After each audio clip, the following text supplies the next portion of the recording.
is a presentation of Fox Sports. We are Baltimore. We are Arizona. He was often described as beauty in motion, an unorthodox yet powerful swing, a tenacious runner on the base paths, and an arm in right field that was second to none. If the name Cy Young is the universal mark for pitching excellence, then Roberto Clemente stands synonymous with flawless sportsmanship and uncompromising dedication to the pursuit of baseball's richest ideals. Today, we celebrate the life and legacy of one of the game's great ambassadors. Roberto Clemente Day from Chase Field begins now.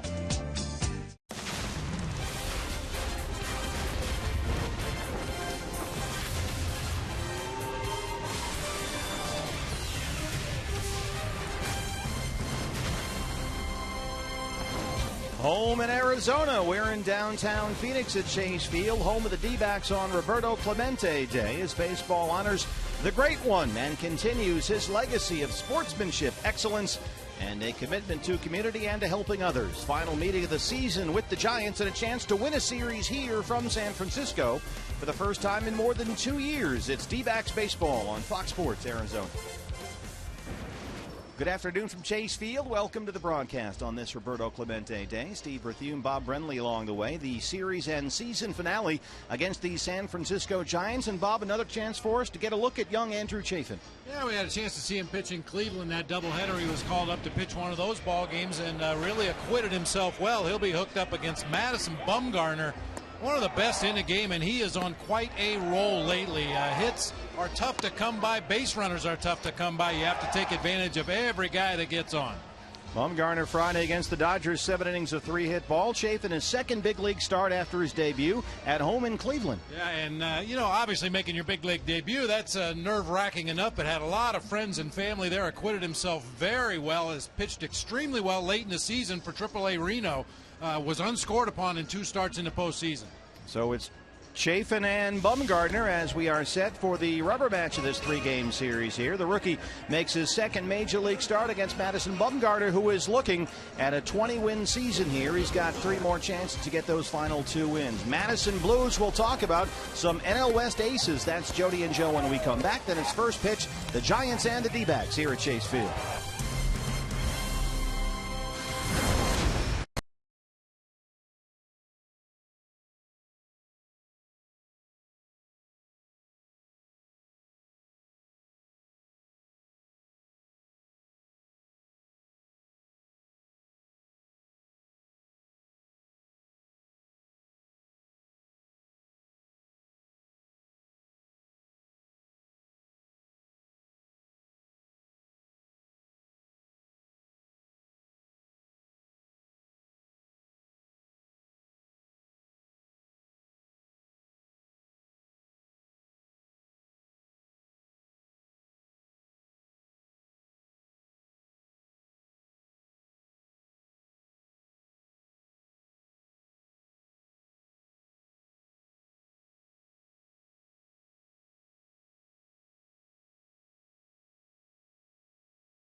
Fox Sports Arizona is brought to you in part by CenturyLink, your link to what's next.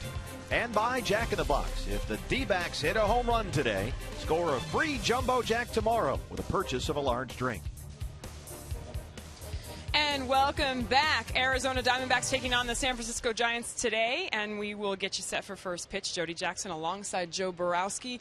Joe, we've seen some great pitching this year, and obviously today for the D-backs, young Andrew Chafin's going to get just his second major league start. But on the other side, it's Madison Bumgarner, the lefty, who has already set a career high for wins. He's sitting on 18 right now, and boy, was he good against the Dodgers his last time out. He's been real good all year, Jody, and he's just got a deceptive delivery about him. He really stretches that left arm out, brings it behind him, and then whips it in. He's not afraid to move the ball in and out. He uses his changeup very good, and he also uses a very good breaking ball. Well, you look at some of the pitching in the National League, and of course Clayton Kershaw has just been dominant each and every time out there. You see his ERA, but what stands out for me here, Joe, and I'll get your thoughts, but the strikeouts. Look at those totals. Yeah, it's almost ridiculous. And to see four guys up there closing in on 20 wins for the season, you don't see that very often, this many guys going for it. And you have Cueto, unbelievable pitcher, throws everything but the kitchen sink out at you. Wainwright has done it in the playoffs, postseason. He's just a great pitcher.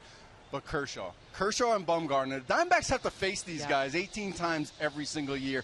You kind of feel bad for the Diamondbacks a little bit, but those are two pitchers that really are dominant. They have certainly stood out, and it is the challenge for the Diamondbacks to be able to break through against Madison Bumgarner today. This is the final game between the Arizona Diamondbacks and the San Francisco Giants. The Diamondbacks hope to end the season series on a high note.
Today, 3 games behind the Dodgers for the NL West lead. Right now, the Rockies are beating up Los Angeles 5-0 in the first inning at Coors Field. Giants players can see that score up there, and they know what's at stake. With only 11 games left to play, they have to have this ball game here this afternoon at Chase Field. And they will be facing, for the Arizona Diamondbacks, your Arizona Ford starting pitcher, 24-year-old left-hander Andrew Chafin.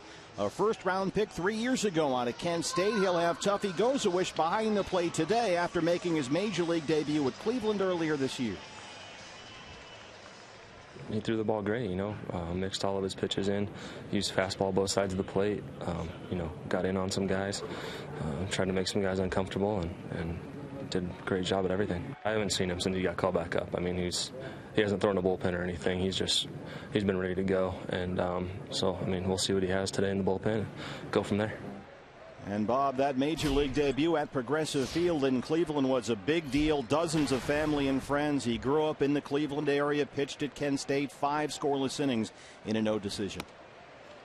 And as I mentioned in the open, really finished the season strong with the Reno Aces. 2 playoff starts. One was a complete game 4-hit shutout. The other one 6 innings of 4-hit shutout baseball. Struck out 9, only walked 1 batter in those 2 starts. Giants have won 7 straight series here at Chase Field, and Andrew Chafin has a chance to end that string. His numbers in the minor leagues this year between AA Mobile and AAA Reno, a 4.08 ERA. He was a Southern League All-Star for the 2nd straight season at midseason with the Bay Bears. There's his first strike to the leadoff man this afternoon. It's Gregor Blanco, 261 on the year. Blanco 0 for 4 last night with a strikeout. Had a double in Monday's series opener. Pops this one up third base side. Nick Ahmed in there at shortstop today. That's the first out for young Andrew Chafin. San Francisco Giants batting order now. It's our Tire Pro starting lineup. Gregor Blanco once again at the top. Joaquin Arias at second base today. Buster Posey moves down to first base. Hunter Pence out in right field. Pablo Sandoval at third. Andrew Susac doing the catching today. Brandon Crawford at short. Juan Perez out in center field. And you got to watch Madison Bumgarner with the bat. Leads National League pitchers in batting average, RBIs. He's tied for the home run lead. He's got 2 grand slams this season. One of which came against the Diamondbacks when he started against them the last time at AT&T Park. And I stopped down there at third by Aaron Hill. And it has taken Andrew Chafin 5 pitches to get his first 2 outs. A look at the Diamondbacks behind their rookie left-hander. It's our mid-first bank starting defense. It'll be Inciarte, Pollock, and Ross left to right across the outfield today. The infield will be Aaron Hill and Nick Ahmed on the left side. Chris Owens, Mark Trumbo on the right side. Tuffy Gosewich doing the catching today for lefty Andrew Chafin.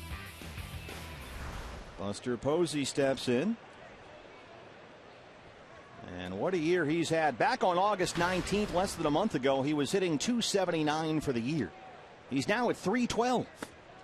That's a 33-point increase in his batting average for the year over a span of just 24 games. That's nearly impossible to do. You have to be hot as Buster Posey has been in order to raise your average that much this late in the season. Chafin quickly ahead 0-2. Posey 3 hits in the series, including this home run off Josh Colmenter last night. He's hit in 7 straight games. Buster Posey's just a really good hitter, period, but especially good low ball hitter. Got a pitch down and in from Josh Colmenter and did not miss it. Golfed it out of here to left field. There's that elevated stance behind the plate from Tuffy Gosewich. You told me played on the same team in the Arizona Fall League with Buster Posey, right? Posey and Salvador Perez, I believe. They were all on the same team. That's tough to get catching time in that group. So former Arizona Fall League teammates reunited behind the plate here. 2-2 now. We had Fall League Director Steve Cobb in our booth with us yesterday. Fall League gets going coming up shortly, about 3 weeks from now, all over the valley.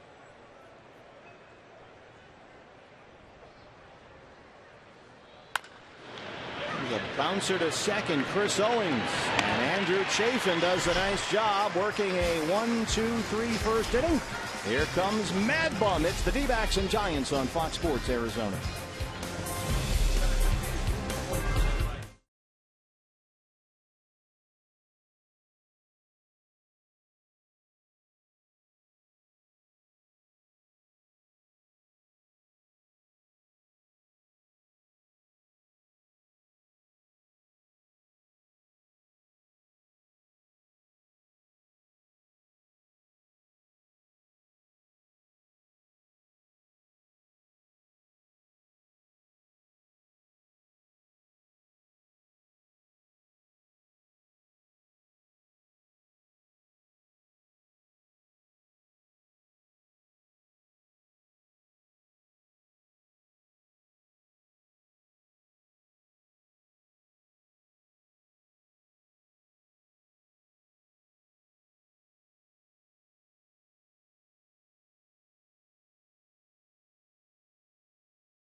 4 games, a chance today to win their first series against the Giants here at Chase Field since the season opening series 2 years ago. And on the mound for San Francisco, your Arizona Ford starting pitcher is the left-hander, 25-year-old Madison Bumgarner, an all-star for the 2nd straight season. Already a career-high 18 wins. Here's Buster Posey. He's our horse. You know, he's been really consistent all year, and you feel like each time out there you got a good chance to win a ball game. And fun guy to work with for me as a catcher, and works quick, and just a great competitor. An excellent 2.91 ERA. He's 4th in the National League in strikeouts behind only Strasburg, Cueto, and Kershaw. He does not allow many base runners, as indicated by the whip there, which is 5th best in the league. He has always been good. This year, Bob, he's never been better. Especially lately, partner. Over his last 11 starts, he's 8-2 with an ERA of 1.99. And Buster Posey said it. He's our horse. He's the guy that we feel like we've got a real good chance to win the ball game every time he's on the mound. Have to take advantage of every opportunity that presents itself here today. And Ender Inciarte gets first crack at Madison Bumgarner. Inciarte has now led off 5 straight games with a single to open up the ball game. Sandoval comes well in on the grass at 3rd, and it's ball 1 to Ender Inciarte. There's a shot of the Panda, left-hand side of your screen. Giants have to have this ball game. The Dodgers are getting trounced so far at Coors Field. They trail the Rockies now 8-0. And that's after 1 inning. And that's the only game being played right now other than the one we just got underway here at Chase Field. So it's not like you don't notice that if you're the Giants. They are 3 games behind the Dodgers for the NL West lead with 11 to play, including today's game.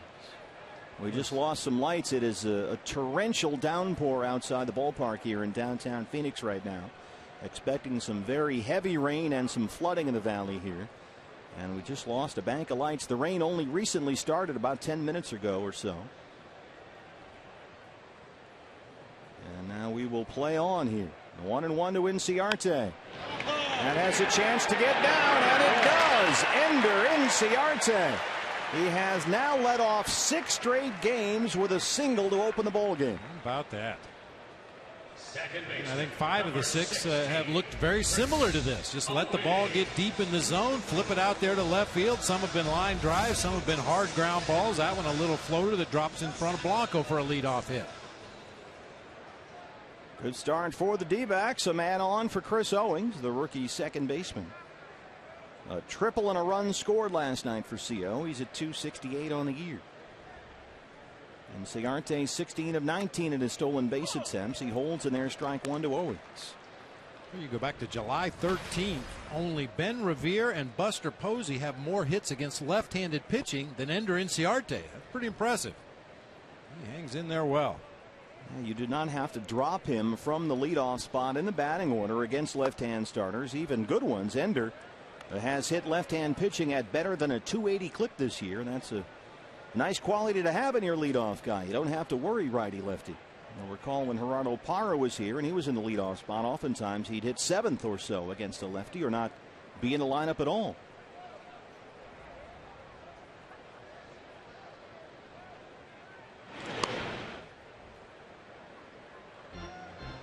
This is batting order for Kirk Gibson's Arizona Diamondbacks. It's our Tire Pros starting lineup. Inciarte, Owings, and Pollock at the top. Trumbo, Aaron Hill, and Cody Ross in the middle. You see Aaron Hill, a measure of success against Madison Bumgarner. 6 hits in 23 at bats. Tuffy Gosewich, Nick Ahmed, and Andrew Chafin make up the bottom. 1-1 misses. It's 2 balls and a strike to Chris Owings. Chris has now hit safely in 4 straight games. He has scored a run in 5 in a row. A matinee here in downtown Phoenix. Glad you're with us on Fox Sports Arizona. Steve Berthume and Bob Brenly along the way. Some guys are skipping work here. Isn't that Johnson from Sales? CO bangs it into left. A pair of singles for the D-backs to open things up against Madison Bumgarner.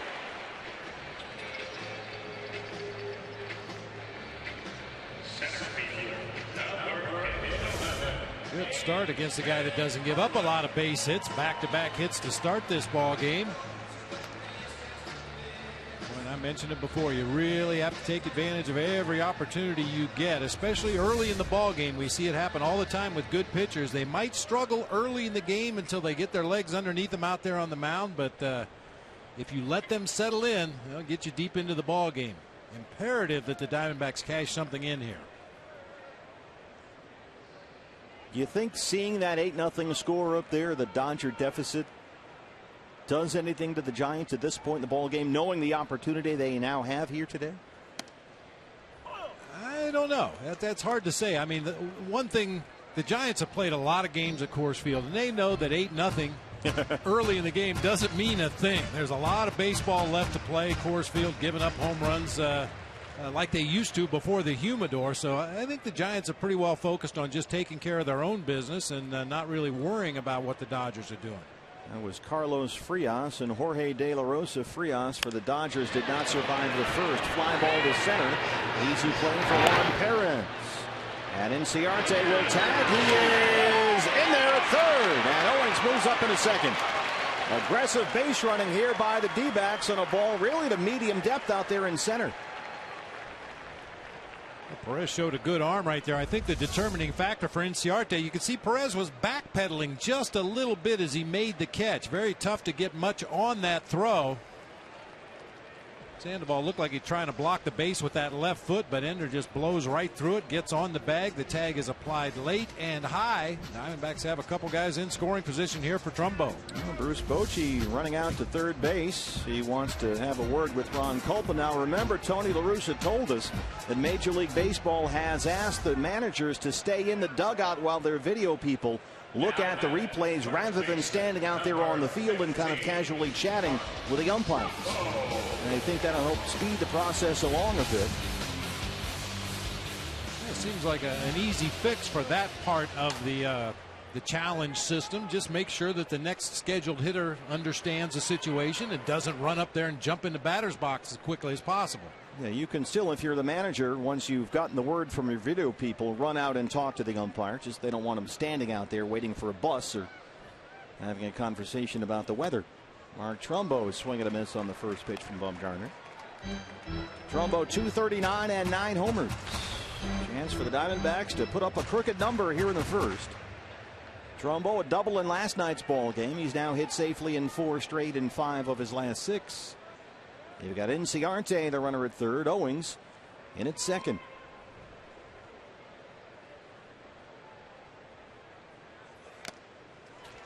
Trumbo down 0-2.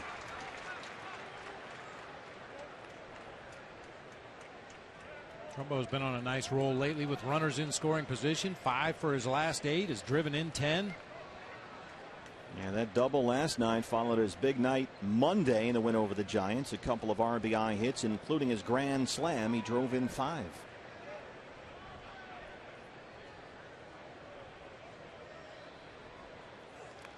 That one gets behind Susac. Here comes Inciarte, and he is out at home. Susac got a hard carom off that backstop. It came right back to him rather quickly, too quickly for Inciarte to sneak in there. Owings is in at third, but now there are 2 outs.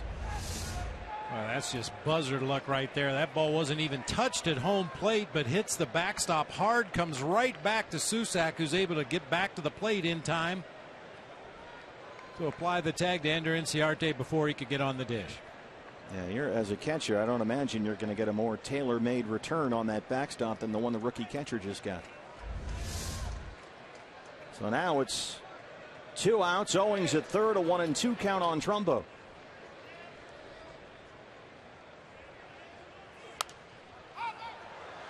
Popped up in the seats and out of play. Yeah, the bigger issue for me is what happened with the pitch and catch there. I mean, that wasn't even close. He threw that ball right by his own catcher all the way to the backstop. Now, granted, the Giants get an out at the plate on the play. But if I'm Madison Bumgarner or Andrew Susac, I'm going to say, wait a minute. What in the world just happened right there? I just threw a ball right by my own catcher. And still a very relevant question with a runner standing at third again. This time, Chris Owings. Another 1-2 pitch to Mark Trumbo.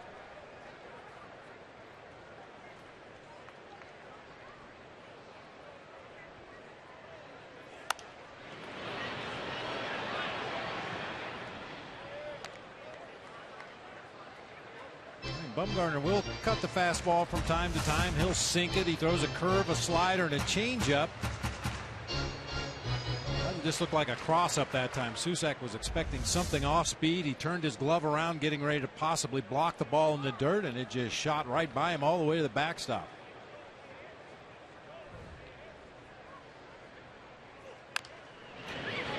Right behind Glenn Sherlock at third as Trumbo hangs in there. Kirk Gibson says Trumbo is hitting his stride lately, swinging the bat much better, more comfortable up there. And we have certainly seen that as of late from Mark. 15 games this September. Trumbo has 14 hits, including 7 doubles and a home run.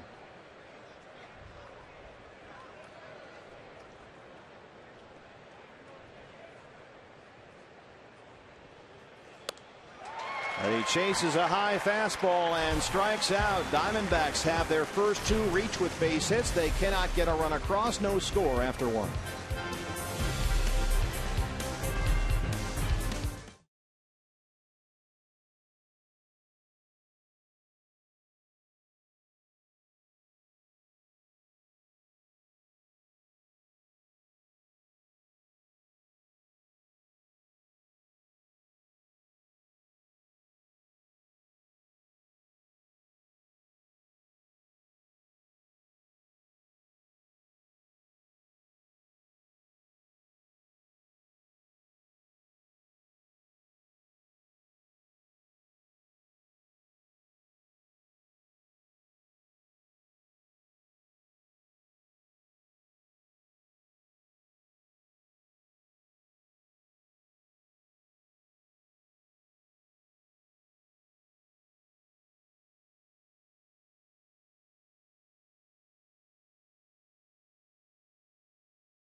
Hughes orange. That is Tyler Ennis, drafted in the first round by the Phoenix Suns this year, 18th overall. He and his fellow first round pick TJ Warren, who went 14th, were out there representing the Suns, and they had first pitch honors. And Warren's got some wingspan. He could just reach out there and place the ball in the catcher's glove. 2 good throws. Yeah, nice. Nice job, guys. Look forward to watching them this season for the Suns. Had an exciting year last year. Hunter Pence leads off the second against rookie Andrew Chafin. Hunter Pence, 292 and 19 homers. He leads the National League in hits. He's 3 ahead of Washington's Denard Span. He's 4 behind Span's teammate Anthony Rendon for the league lead in runs scored, and he drives this one deep to right field. But Cody Ross is back to cover, and that's 4 in a row set down by Chafin. Hunter Pence gives out raisins for Halloween. Well, that's a bummer. The Hunter Pence sign taunts continue here at Chase Field, a tradition unlike any other. And Hunter's a good sport about that, kind of has some fun with it. I think the best one so far is Hunter Pence can't parallel park. That was kind of the beginning of the whole thing, wasn't it? Wasn't that one of the first ones we saw? I believe it started at Citi Field in New York with some Met fans, and it just kind of spread like wildfire, as things tend to do these days once the pictures get on the interweb. And now everybody wants in on the act. Pablo Sandoval. The Panda, another 2-hit night last night. He's got 4 hits in the series. Batting right-handed against the lefty Chafin. 285 on the year, 16 homers. Sandoval about 120 points better from the left-hand side. That's his power side as well. He's about a 200 hitter. batting right-handed. He belts that one deep to right. Cody Ross one more time. Couple of loud fly ball outs for Chafin here in the second. 2 down. All right, partner, you ready for this? I'm going to give you the Reader's Digest version of the Rockies' first inning in the game today against the Dodgers. Oh, if they're beating up the Dodgers, I got all the time in the world. First of all, no walks. They scored 8 runs. It went like this: single, homer, double, single, caught stealing, first out of the inning, single, fielder's choice, 2 outs in the inning, single, pitching change, single, and then a fly ball to right field to end that bottom half of the first. Carlos Frias, how we looking? Woo! Jorge De La Rosa staked to an 8-0 lead at Coors, which is never safe. So we'll keep an eye on that. Again, the Giants 3 back of the Dodgers for the division lead with 11 to play. But L.A. is taking beating right now in Colorado. First 3 hitters in the Rockies lineup all had 2 hits in the first inning. It's pretty good. Wow. That's something. And they're never going to get that worked out. No. It's never going to change. That's just going to be the way it is. It's amazing. 1-1 to Andrew Susak, the rookie catcher. Struck out in a pinch hit appearance Monday night. He's .281 on the year and 3 homers. He's only got 27 games in the big leagues. But he's driven in 18 runs in those 27 games. 3 homers. He's looked good. He is the backup catcher these days with Hector Sanchez on the DL with concussion problems. But Chafin falls behind 3-1. Susak, a second-round pick by the Giants in the draft 3 years ago out of Oregon State, their first rounder that year. Was their other rookie, the second baseman Joe Panik out of St. John's, who is getting the day off this afternoon. 3-1 to Susak. It is ball 4. First base runner for the Giants against Andrew Chafin. This was Justin Morneau earlier this afternoon at Coors. There it goes. Diamondbacks, as soon as this game is over, we are on a plane to Denver for 4 at Coors Field against the Rockies starting tomorrow. 2-out base runner now for Brandon Crawford, the shortstop.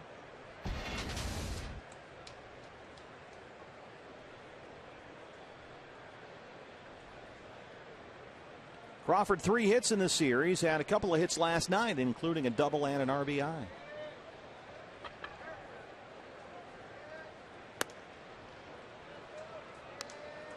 .240 and 9 home runs. Crawford having a very good month at the plate. He's hitting .395 in September. In 13 games this month, he's got 11 RBIs.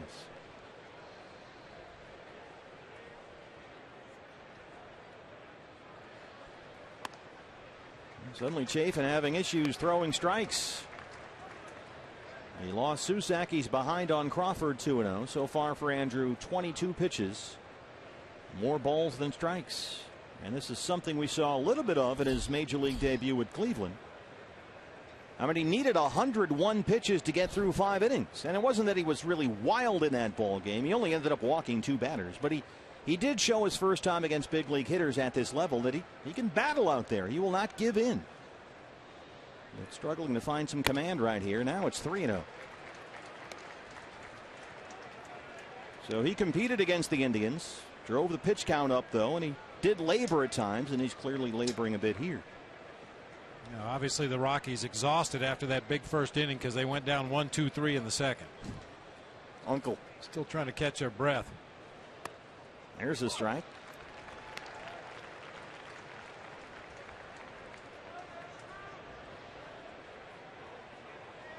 Well, you mentioned, Bob, Andrew Chafin last worked for Reno, game 3 of the Pacific Coast League Championship Series. That was last week. 6 shutout innings against Omaha. Got his second win of the playoffs. Gave up only 4 hits. Walked 1, struck out 4. Big swing and a miss there by Crawford. Way out in front. It's full 3-2. Nice to be able to come in there with something other than a fastball and a hitter's count at 3-1. Rolled that slider right up there in the middle of the plate. Got a big swing and a miss from Crawford that time. D-backs felt there was real value for all their minor league players, not just pitchers, to play in postseason games like the ones that Chafin was pitching in. This is a drive to left center field. A.J. Pollock on the run. He won't get there. He cuts it off in front of the wall. Here comes Suzak, and he will score. It's an RBI double for Brandon Crawford, his 19th, and it's 1-0 Giants. A 2-out walk burns Chafin.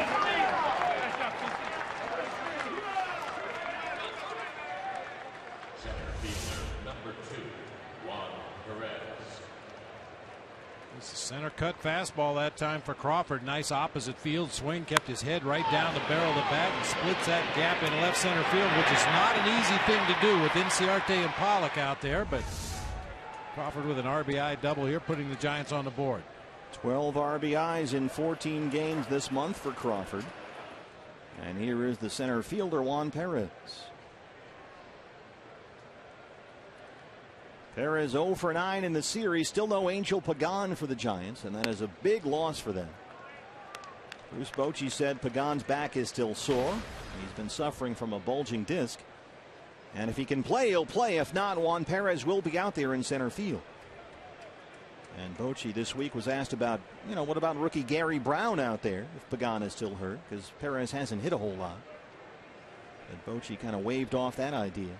Just said, you got a kid like that, it's hard to find or hit lightning in a bottle over the last dozen games or so we'll stick with Perez out there. He's got more experience than Gary Brown, but they need Pagan. Yeah, they definitely need Pagan. And they also need Perez to continue to play good defense. We saw him misplay a ball in the game last night. He kind of misplayed that fly ball to center field, allowing the runners to tag in advance. Easy fly ball to left. Inciarte and Ahmed are out there, and the shortstop has it. That ends the inning, but the Giants get one on the Crawford double. They lead it 1-0.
Fans be at Chase Field on Saturday, September 27th. It's Hispanic Heritage Day, presented by Budweiser.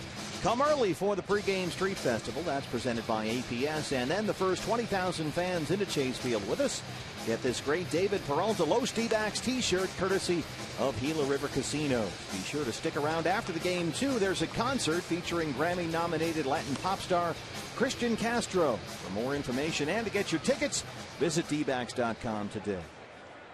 Bottom two here at Chase Field. There's David Peralta. The back is still an issue, and they are in no hurry to rush him back in the lineup. The MRI came back clean. No structural damage, but David still got some pain back there, and they are taking no chances with David Peralta after what they have seen from that young man this year. Aaron Hill leads off the second against Madison Bumgarner. Giants lead at 1-0. Brandon Crawford, a 2-out RBI double off rookie Andrew Chafin. This pitch swinging Aaron Hill. Fly ball to deep center field. Easy play for Perez. One pitch, 1 out. A look at the Giants behind Madison Bumgarner this afternoon. It's our Mid-First Bank starting defense. Gregor Blanco out in left field. Juan Perez in center. Hunter Pence over in right field. The left side of the infield, we have Pablo Sandoval and Brandon Crawford. Joaquin Arias and Buster Posey on the right side. Andrew Susac doing the catching for left-hander Madison Bumgarner. Buster Posey at first base. You had a chance to sit down with Buster Posey yesterday. What's he like? What kind of a guy do you think he is? He's, once he relaxed, we asked for permission to interview Buster Posey, and I'm sure he thought we were going to ask about the collision rule, since it's been dubbed the Buster Posey rule, and maybe about the playoffs. And I told him none of that.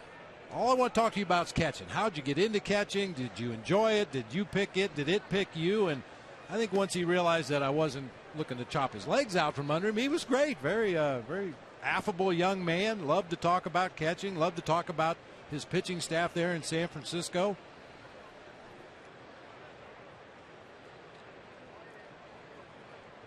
One to Cody Ross. I knew better than to ask about his recent offense, because when guys are hot, they don't want to talk about it. Because then you start thinking about it. Well, why am I so hot right now? What am I doing now that I wasn't doing earlier? And then you start thinking, and then the batting average starts going down. Or even the very mention of it might jinx it. Don't want to talk about it. Cody Ross gets that high in the air down the left field line, but it is drifting in the bullpen and out of play. If you talk to Paul Goldschmidt, Goldie's down there when he's healthy, of course, at first base, and he sees all these guys, especially in this division.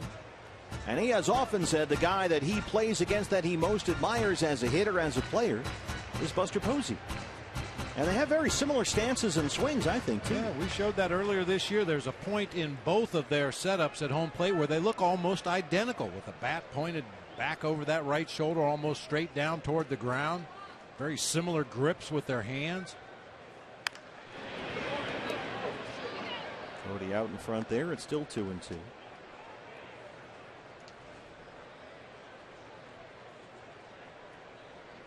And with Susac, his emergence, a second-round pick, they spent a high draft pick, a second-rounder, just 3 years ago. They got a guy that might be able to take over behind the plate and then move Posey over to first. Yeah, they like Susac behind the plate so far. Still very early on in his career, but they like the way he receives. They like the way he blocks the ball and throws. And he's hit, I think, a little bit more than the Giants expected. And if he can carry his weight with the bat and give them the possibility of perhaps moving Buster Posey to another position, it's something I'm sure Bruce Bochy and Brian Sabian will think about this offseason. Susac started the year with AAA Fresno, hit .268, 10 home runs in 63 games. It's full on Cody Ross, 3-2. Good at bat here for Cody. He was in there at .250 on the year and 2 homers.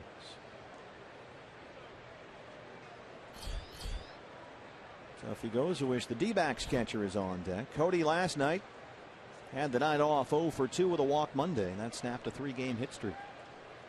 There's another one high up in the air to foul. This is a battle. And a good sign for Cody. He has looked certainly healthier, moving around a lot better, getting more hip and leg into the swing. And he thinks the further he gets away from that hip surgery, the better. It's now been just over a calendar year, and it seems to have made a difference, as it often does, just time. And he works, so 1-out walk. Good at bat there by Cody Ross. Well, Cody Ross is one of the Diamondbacks hitters that's also had a measure of success against Bumgarner, 5 for 17 with a home run. A 9-pitch at bat for Cody Ross results in a walk. As Tuffy Gozawish comes up. Here's the numbers against Mad Bum, as he's known, Madison Bumgarner. Tuffy Gozawish now getting to start behind the plate, his 28th this year. 212 and a homer for Tuffy. His last start was Saturday in the win over the Padres. Had an RBI single in that ball game.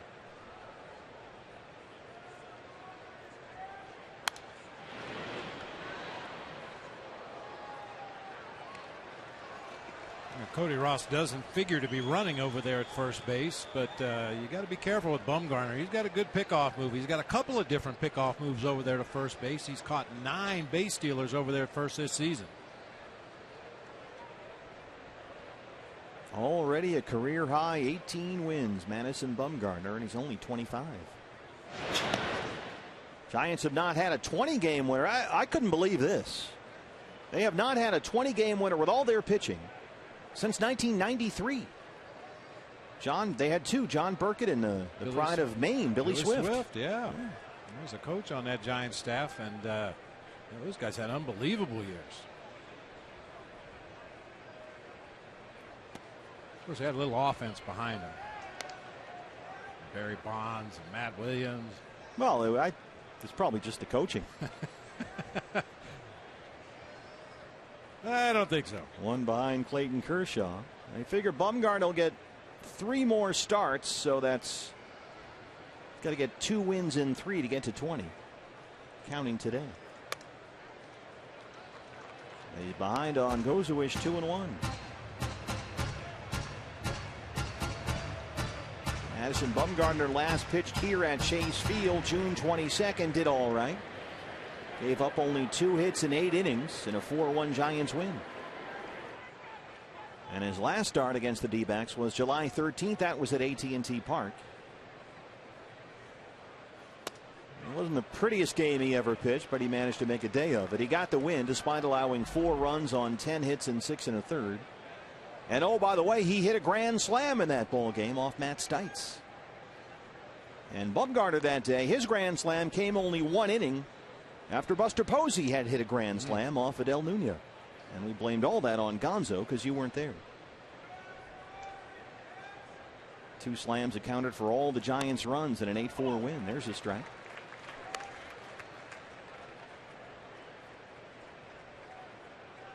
Bumgarner also pitched here this year March 31st. That was the season opener for the Giants, and he went just 4 innings. So for being as good a pitcher as he's been this year, he's had mixed results against the D-backs. They've given him some issues from time to time.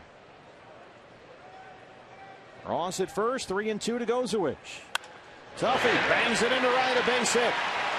Cody Ross in full gear, heads for third, and he's in there.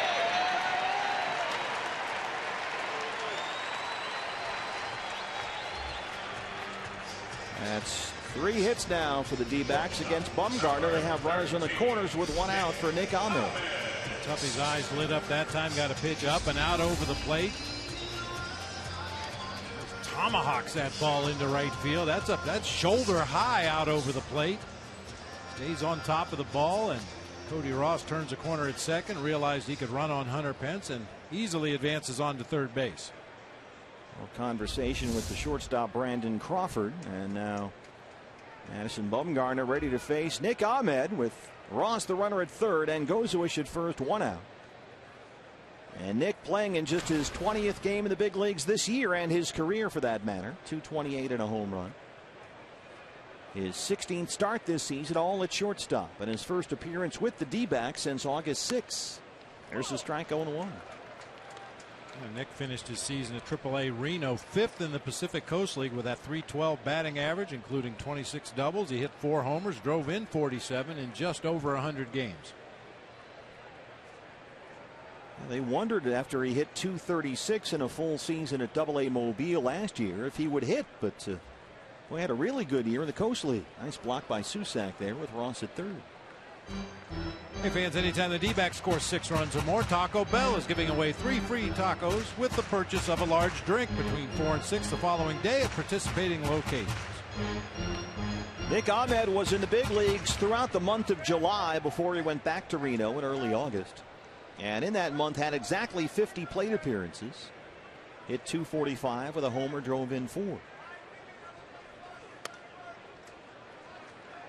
And he had just a .245 on base percentage that month, but he hit safely in his final 4 games in July, including a pair of 2-hit games to end the month, one at Cincinnati and the other here against the Pirates when he hit his first major league homer. That was July 31st.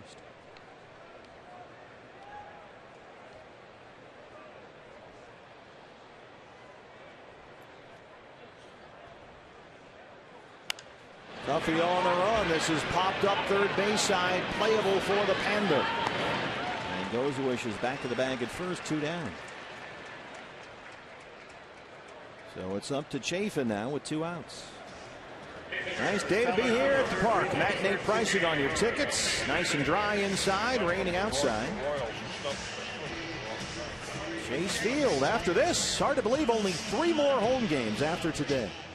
The final series of the season, 3 against the Cardinals. We start our final road trip of the year tomorrow. 5 o'clock telecast coming your way. From Coors Field, 4 against the Rockies, then 3 at Minnesota against the Twins at Target Field. A day off a week from tomorrow, then 3 more games against the Cardinals, and that's it for 2014. And those final 3 games against the Cardinals could loom large. They have a 2.5 game lead over the Pirates right now, 4 game lead over the Brewers. That's what we're hoping for. We hope those are meaningful games for the Cardinals, and they've got to come in here with their A team. Rain on their parade. That's right. Well, Andrew Chafin trying to make it meaningful here in his first big league plate appearance with runners in the corners and 2 outs.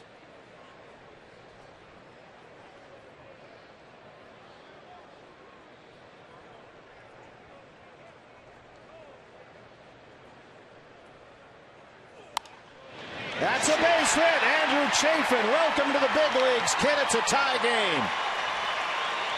About that. And Gozowish is all the way in at third. First major league hit and RBI for Andrew Chafin. We'd like the baseball, please. How about that for a big 2-out hit? Not much bigger than that. Diamondbacks were not able to come up with that big knock in the first inning after getting the first 2 guys on base. A fastball inside third of the plate, a little bit tardy on the swing, but got enough of it to shoot it past Buster Posey down into that right field corner. Not bad. First big league hit comes off Madison Bumgarner. Yeah, I just yanked it down that first base line right by Buster Posey. Got my first knock, my first stake. Might as well steal a base while you're at it. Take off. Inciarte, foul, fair ball up the first baseline. Easy play for Susak, and they strand Gozowish at third. So Chafin gets the hit to tie the ball game, but now it's Madison Bumgarner's turn. CenturyLink, your link to what's next. The Giants pitcher leads it off. Remember, a grand slam the last time he faced the D-backs.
Will lead off the third for the Giants. This is not your ordinary pitcher at the plate. He's got 3 homers this year. The third of which was a grand slam against the D-backs at AT&T Park earlier this year. That off Matt Stites. This guy, Bob, can hit. Yes, he can hit. He barrels it up with great frequency. The second pitcher in Major League history to have 2 grand slams in one season. The other guy, Tony Cloninger, did it in 1 game at 2 grand slams.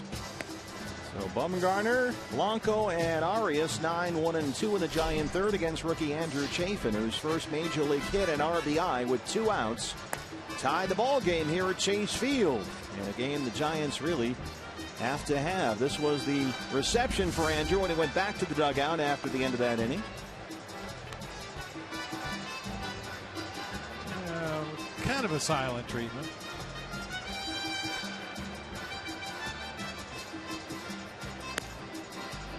A big moment for him in his first career plate appearance in the big leagues. An RBI single off Madison Bumgarner to tie the ball game. And now he'll face Bumgarner as we start the third.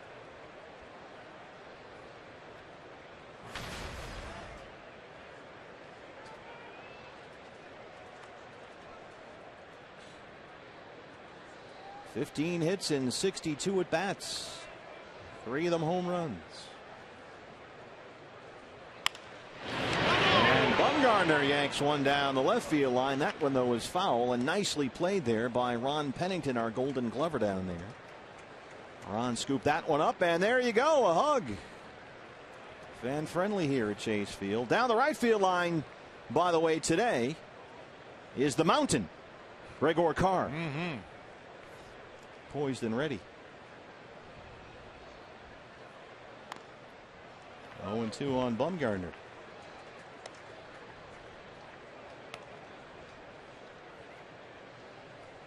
Chafin would have been here earlier if the Reno Aces had not been doing so well, pitching in the Pacific Coast League Championship Series. Diamondbacks really wanted their minor leaguers to play in postseason games like that. And Chafin said, you know, when you're down there, it is like the World Series, especially for him to pitch so well in big games like that. It really says a lot about this young man. You think, you know, AAA World Series, that's nice and everything. But if for Reno and Mobile and all the Diamondbacks affiliates who played in the postseason this year, it is a huge deal. It's no mere formality. And Chafin said all the Aces wanted to win a title just as bad as anybody wants to win a championship anywhere. And he pitched extremely well in those big games. I don't care what level you're playing at, what league you're playing in. If you have an opportunity to play for a possible championship after a long grinding season, yeah, I think it's great to let the players go through that. Sure enough, Mad Bum with 2 strikes gets a base hit to left to open up the third.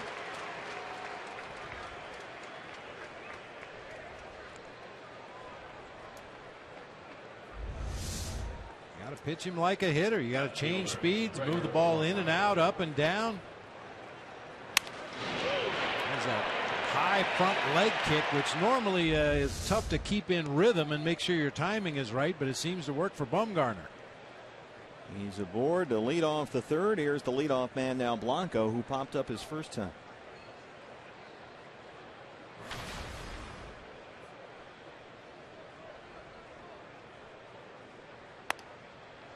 In watching Andrew Chafin pitch in that Pacific Coast League Championship Series, he worked 15 scoreless innings with Reno this year in the playoffs.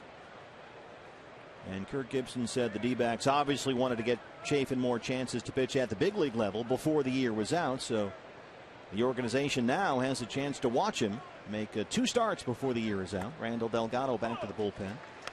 So Chafin will start here and then again at Minnesota next week. And it's an opportunity for Chafin, too, to try and build up the momentum he's got going right now, because as Gibby says here, you know, Reno's great, AAA league championship, but here it's a big deal. It's a different game for sure, and they want to see him compete. And they did not want to move Chafin to the bullpen to get just, you know, they didn't want to just throw him out there just to get some innings, and they wanted him in the same role he's been used to, which is, you know, as a starter. He's been throwing the ball really well as a starter for a while now, and the coaches didn't feel it would be good for Chafin to suddenly put him in the bullpen at this point in the year. I want to keep him comfortable, keep him in that routine that he's used to. And somewhat of a break for Chafin, also getting the start here the last game of the homestand. He misses that Colorado series and comes back in Minnesota, much more pitcher friendly ballpark. That worked out really well for him. Well, when you pitch in the Coast League for half the year, you deserve it. With those ballparks and those elevations, it can really mess with your numbers. Chase Anderson will make one more start at Coors Field. He's well over his innings from last year, but they want him to pitch deep into September. So one more for Chase, and then they'll shut him down.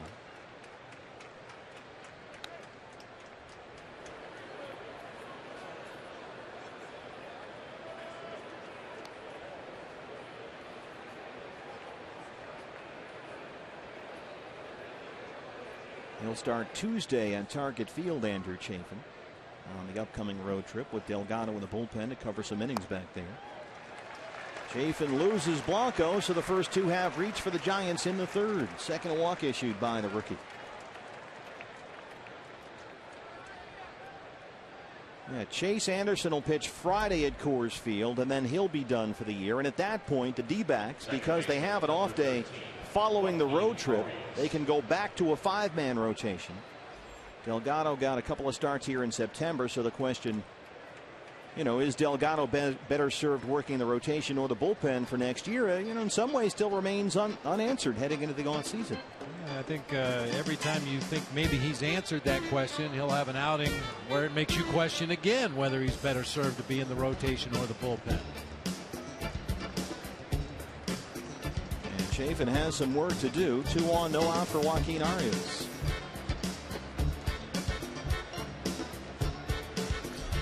Chafin just turned 24 in June, a first-round pick by the D-backs in 2011 out of Kent State, the Golden Flashes. The 43rd overall selection in that draft. It was a supplemental pick the Diamondbacks got following the loss of Adam LaRoche to free agency. Opened this year at AA Mobile, was outstanding, a Southern League midseason All-Star for the second year in a row. But he's in a mess here after coming up from Reno. 2 on, no outs for Arias. Grounded out his first time 0 for 1. This guy has been a hitting machine as of late for the Giants.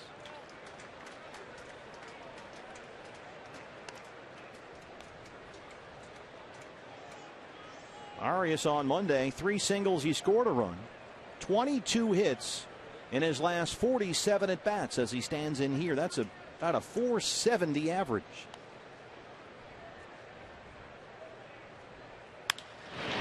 It's that in the air, but right to Inciarte and left, 1 away.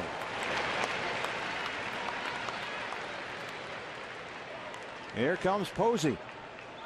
We were talking about it earlier, Buster Posey and Paul Goldschmidt, how similar they are in their setup in that right-handed batter's box. That we freeze frame it here at exactly the right moment, but look how similar they are in their approach at the plate. Buster with perhaps a little bit more flex in his leg and a higher leg kick as he goes into the ball, but very similar approach and very similar results. Posey grounded out his first time up, 0 for 1. Big cut at that one, strike 1. It goes without saying that if Bruce Bochy had to pick a hitter to send to the plate with a runner in scoring position, right now it would be Buster Posey. Since August 22nd, he's 15 for 23. That's a .652 batting average with runners in scoring position, including 6 for his last 6. He's hit in 7 straight. Look on there, and they doubled off Bumgarner, and Chafin wiggles off the hook. Giants have 2 on, no outs, but a fly ball and then a liner double up gets him out of the inning. Posey is out. Bumgarner is caught off the bag, and we're still tied at 1.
there's Gonzo down there with his phone, scrolling through some of the fan photo selections for today. Luis Gonzalez is on the clock, and so are you fans. Get him into Gonzo.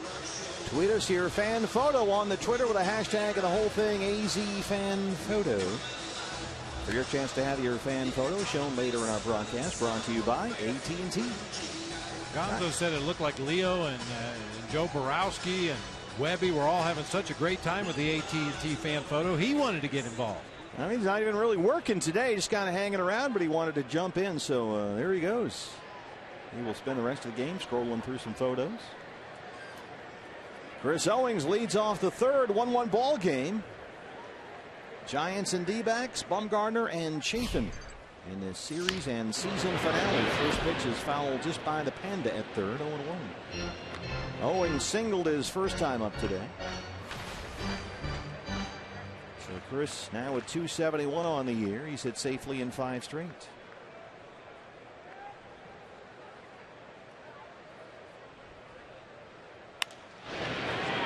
Fly ball, left center field. Toronto has it. Brings up A.J. Pollock. When the D-backs win, you win at Papa John's. The day after every Diamondbacks win, you get 50% off your regular menu price online order at Papa John's. Enter promo code D-backs50, papajohns.com. One of those cool plastic helmets. Trying to get a better view here. A matinee in downtown Phoenix, a Wednesday afternoon, a rainy Wednesday here in the Valley. Got the old school colors going. AJ flying out to center his first time. He's down 0-2. Pollock had big game tying single last night. He was on base twice Monday. Walked and tripled. 309 on the year.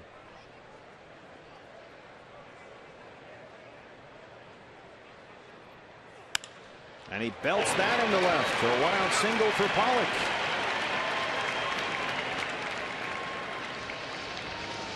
That's now 13 hits in 13 games since he came back from the DL.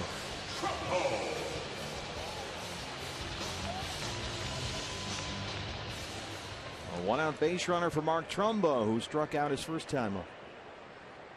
I'll tell you, whatever A.J. Pollock did on his rehab assignment and the rehab after the broken hand, whatever he did, it works, because I've said many times it's tough to come back from hand and wrist injuries. Almost always takes longer than you think it's going to, but A.J. Pollock has just hit the ground running, picked up right where he left off. Well, the funny thing about that was when he was initially diagnosed, he was told, and so were we, he'd be out about 5 weeks to 2 months.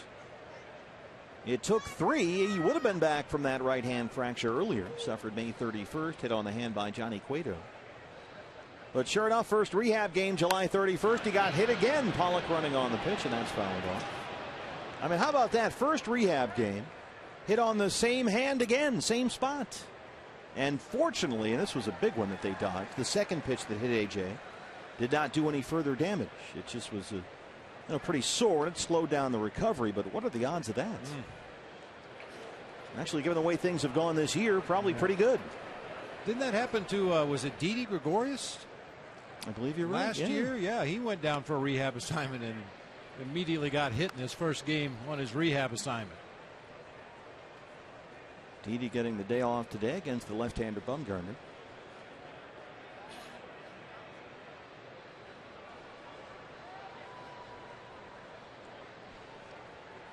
Hitters count for Trumbo. Pollock at first after a 1-out single.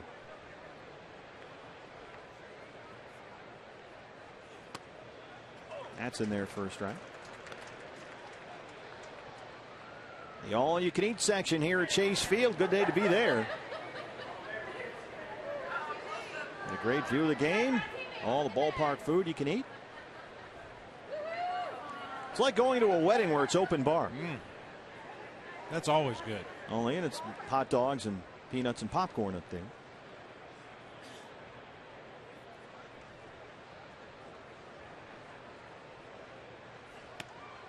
Trumbo strikes out for the second time today. 2 down in the third. 50 pitches now for Bumgarner. And he'll work to Aaron Hill. Ballpark steak right there. I mean, you could serve that at a wedding, but maybe you're going for a ballpark theme to get the bride to go along with that. Good luck with that. You know what we've seen a lot of this year that we really didn't see last year were proposals during batting practice. Right. Now, you can propose to your bride during batting practice here at Chase Field. I think we've probably seen that 5 times over the course of the year. Somebody pops the question, and then you can bring all your friends and family in, and they can watch from high above, and you can surprise the fiancé. But that became quite trendy this year. The batting practice proposal, and then you could have a ballpark theme for the wedding. Yeah. Occasionally the players come over after the proposals and congratulate the bride-to-be and the groom-to-be. I remember last year we did have one wedding on the roof of the third base dugout. Right. Before one of the games here. We lead the league in love. 2-0.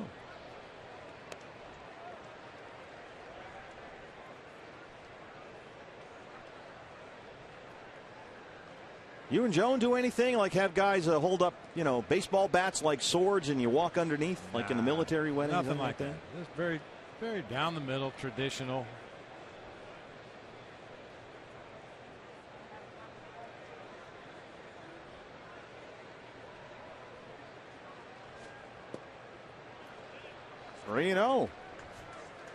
Aaron flying out to center his first time up.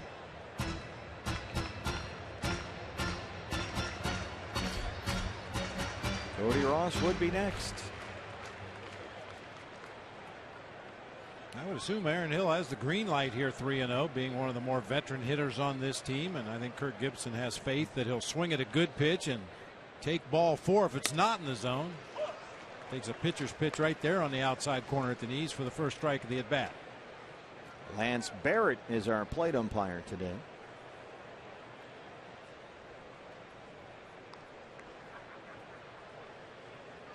1-1 ball game in the third. Giants trying to catch the Dodgers. It's now, by the way, 12-0 Rockies. 12-0 in the fourth over LA. 3-2. Open up another can of bullpen, Don Mattingly. Giants beginning today 3 behind LA for the lead in the NL West with only 11 to play. Dodgers are running through pitchers like water. Carlos Frias was the starter. He did not survive the first. They just chased Kevin Correa. Jorge De La Rosa staked to a 12-0 lead. Here's the 3-2 to Hill. Check swing. Did he go? No, he did not, says Dana DeMuth down there. So a 2-out walk for Aaron Hill. 2 on 2 outs for Cody.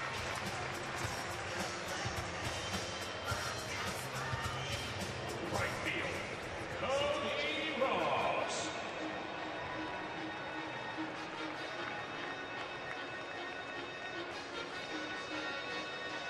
Good chance for Cody here to possibly drive in a run with 2 outs in the inning. Diamondbacks have been much better on this homestand than they were on that last road trip. They only hit 183 as a team with runners in scoring position.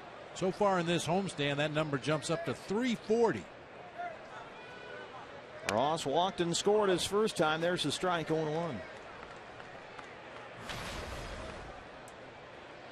Cody 11 games and 7 starts since he returned from the calf strain that kept him out almost 40 games. And since he's been back from the DL, he's hit over 320.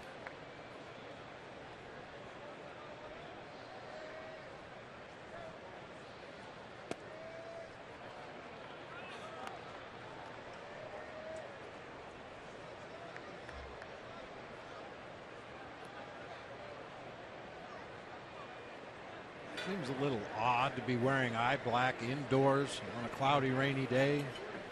I think it's kind of I don't know, it's a tone setter. It's a routine. Yeah, day game, you wear eye black. All right. It's a big game. Not taking any chances. Cody trying to finish strong. A little of that Black Swan look to it, Braveheart. Is that the ballerina movie? Yeah. All right. 1-2. working for Ender Inciarte. Although leadoff guys should always look like that. You should always have to wear eye black if you're leading off. That eye black, hey, I mean, it's functional. If you have a bright, sunny day, a lot of glare out there, it does help cut down on some of the glare. And they will tag Ross and complete the strikeout, and that ends the inning. Bumgarner strands 2 through 3. We're tied at 1.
I'm really excited to do it. I hope I can come out and throw a bunch of zeros and give us the best chance to win that I can.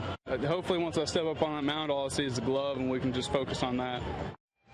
Our Geico quote of the game, rookie Andrew Chafin, his second major league start. And right now he's tied up with the San Francisco Giants. 1-1 as we start the fourth. Steve Berthune, Bob Brenly with you. So far the numbers for Andrew Chafin: gave up a 2-out RBI double to Brandon Crawford in the second. That's the Giants' run. Came after a 2-out walk to the catcher, Andrew Susac. He'll face Hunter Pence, Pablo Sandoval, and Andrew Susac. 4, 5, and 6 in the San Francisco fourth. There's a strike. Pence lined out to right his first time up. He's 0 for 1. Leading the National League in hits. He's got a pair of hits in the series.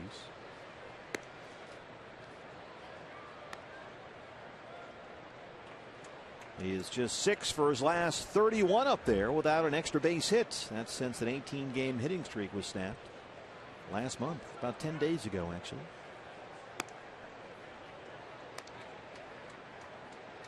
Pence has not done a whole lot of damage against the D-backs this year. 174 in 18 games. 1 homer, 5 RBIs. So the Diamondbacks have done a good job containing this guy. Hope to continue that in the final meeting this season, but Chafin immediately falls behind. 3-1 to the leadoff man here in the fourth. Chafin and Bumgarner both would be a lot more efficient today if we had the same strike zone we had the first 2 games of this series. Lance Barrett a little tighter back there. Yeah, we had Tom Woodring on Monday. He's at second base today, and he had an enormous strike zone. Ron Culpa, the third base umpire, is a strike caller. Worked the plate last night.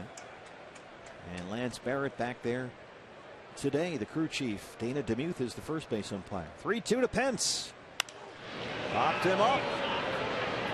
High fly ball to left field. Inciarte has it. And that's the first out here in the fourth.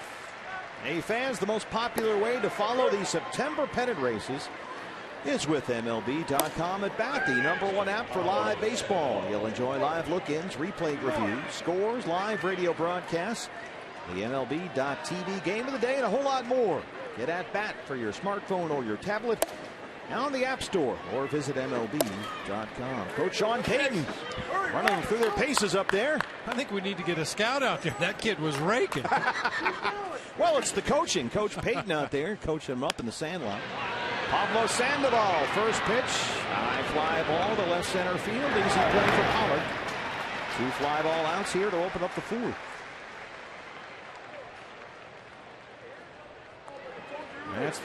There's Coach Payton, Sean Payton up there.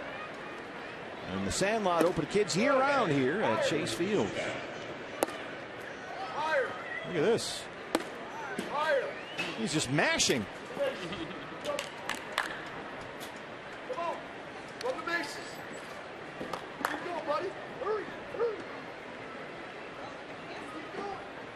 I have him as a 60 base runner. Andrew Susac walked and scored the Giant run.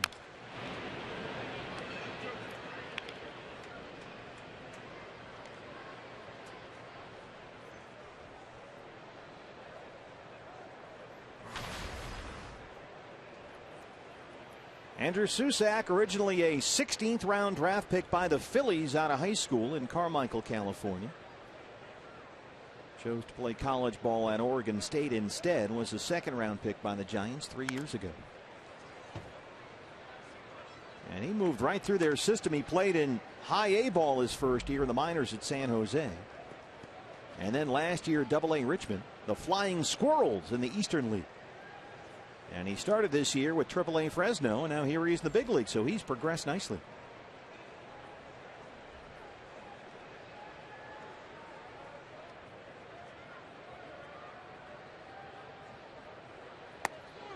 Called strike 3, ring him up and sit him down. First strikeout for Chafin, who works a 1-2-3-4th in a tie ball game at Chase.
As fans know, we had our catching extravaganza yesterday, and this is one play we didn't get to show you again. It happened on September 11th at AT&T Park. A perfect block and recovery by Tuffy Gosewich to throw out Buster Posey at third base.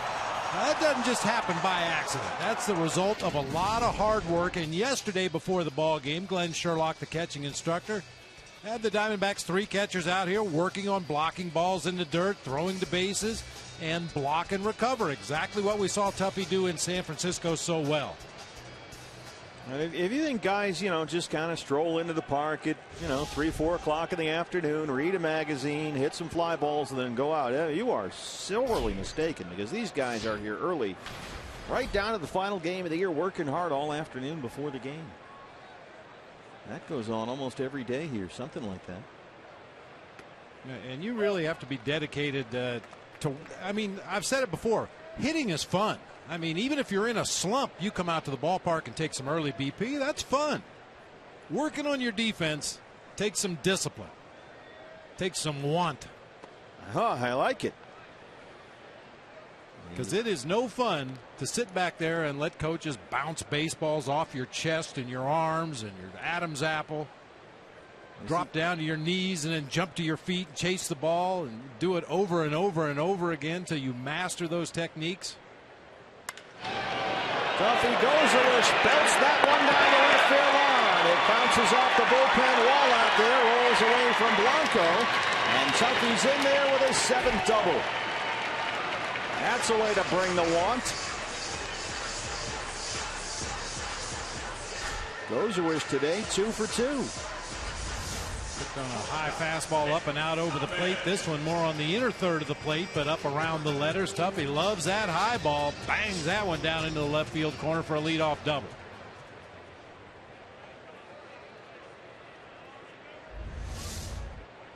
Blanco would look like almost tried to bait Tuffy into thinking about 3, but he'll settle for the leadoff double. And here's the shortstop, Nick Ahmed. Nick popped up his first time. There's the strike, 0-1. Ahmed's first appearance with the D-backs since the 6th of August. He's back up from AAA Reno.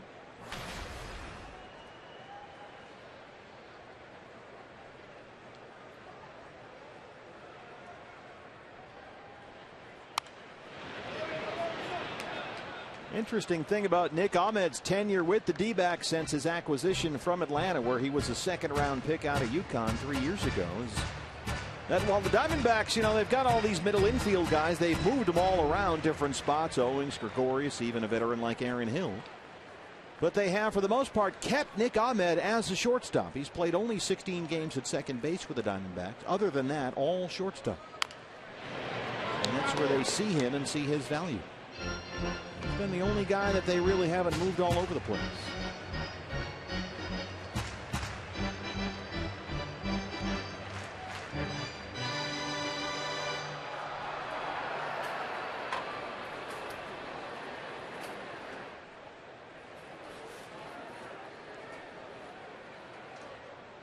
Oh, 0-2 on Nick Ahmed. Oh, he had a foul ball there a moment ago that my wife is here. Where is she? In the press box. There's a little lean to the left there. All right, she stayed calm. She stayed poised. Oh, she's eating. Oh, she's not going to like that. She's not going to like that at all. See, that's sticking with the theme, though. Block and recover. I like it. The catcher show. In the air to right, Hunter Pence. Tuffy's at second. He will tag and head for third. And he will get there. And, well, she did actually pick up the foul ball in the press box. There you go. Nothing to it. And that's a collection at home.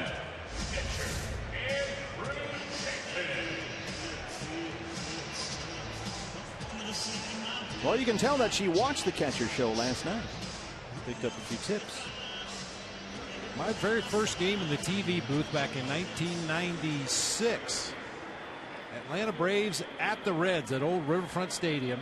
Marquise Grissom, first batter of the game. Come on. Fouls one right into my paws. You got it. Yeah. Sometimes they come back here like rockets, man. You got to watch out. I learned that the hard way in spring training. Hand still hurts. Buster Posey playing first base in a catcher stance. Old habits die hard. As the pitcher Andrew Chafin comes up with 1 out and Gozawish at third. And hold up there. It's a strike. Chafin drove in the Diamondback run in his first major league plate appearance. Just knocked a RBI single down the first base line right by Buster Posey. And that tied the game. Chance to give him the lead right here with Gozawish at third and 1 out.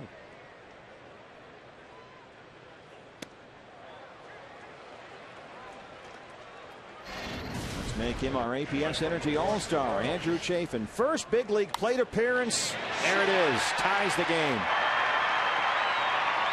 And that was with 2 outs. A souvenir for our APS Energy All-Star.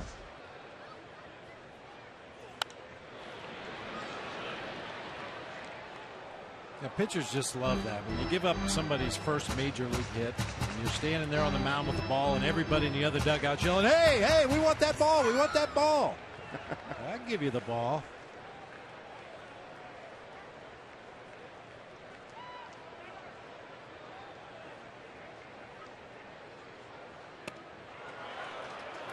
He did go that time, says Dana Demuth. Second out of the inning and the fourth strikeout for Bumgarner. You know, we showed you that video of Tuffy Gosewich working out with the rest of the D-backs catchers and Glenn Sherlock very early in the afternoon on Tuesday. And hey, it's not only early for the players to get out here and get that extra work in, but we had that footage. Our camera guys are on top of it. Every time we see something happening on the field, there's one of our camera guys right there to document it for us. And Mickey. For some of our guys, including Mickey, this is their last game of the season. Mickey and Toby and Judd, Kevin, Don. You guys did an outstanding job this year. Thank you so much. Thank all of you guys. It's a long season, and they are here very early in the day. And all the guys who do everything else behind the scenes. Dennis Lamb and his crew working the audio. Don Shea operating. He's got the hardest job, I think, to operate that thing. Sandoval well in on the grass at third, even with a runner Gosewich, as Inciarte's up there. Dennis also cooks up a heck of a chicken dinner for the whole crew. Did that yesterday. Worked on it for days and continues to make, I insist, what is the world's best coleslaw. I can't argue that. That was awesome. Potato salad was good. The chicken was great. It was all good. Nice dinner for the crew. There's Dennis Lamb. Dennis. How many lambs we got working today, by the way? 3, not counting Jake. 1-1 to Ender. That almost took out Chris Owings in the on-deck circle. Ender led off the ball game for the D-backs with a single, the 6th straight game in which he's done that. So it's hard to ask for more from your leadoff guy. 2 more hits last night. He's now hit in 6 straight. And is batting just under .290 since the All-Star break. Need a big 2-out hit here to take the lead.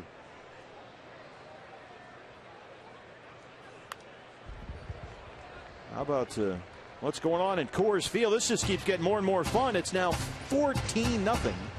The Rockies lead the Dodgers 14-zip. And of course, the Dodgers just did that to these Giants at AT&T Park on Saturday. I think it was 15-0. And so they're getting some payback here. And so that score makes this an even more critical game for the Giants. They have to have this one 3 back with 11 to play. Bruce Bochy and company trying to avoid that wild card playoff. But Ender Inciarte making Madison Bumgarner work here. 6th pitch of the at-bat coming up. And he chases that one in the dirt. Susak will complete the strikeout. Bumgarner strands the leadoff double and keeps it a 1-1 ball game through 4.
Arizona is brought to you in part by Phoenix International Raceway. Don't miss the NASCAR semifinals on November 9th.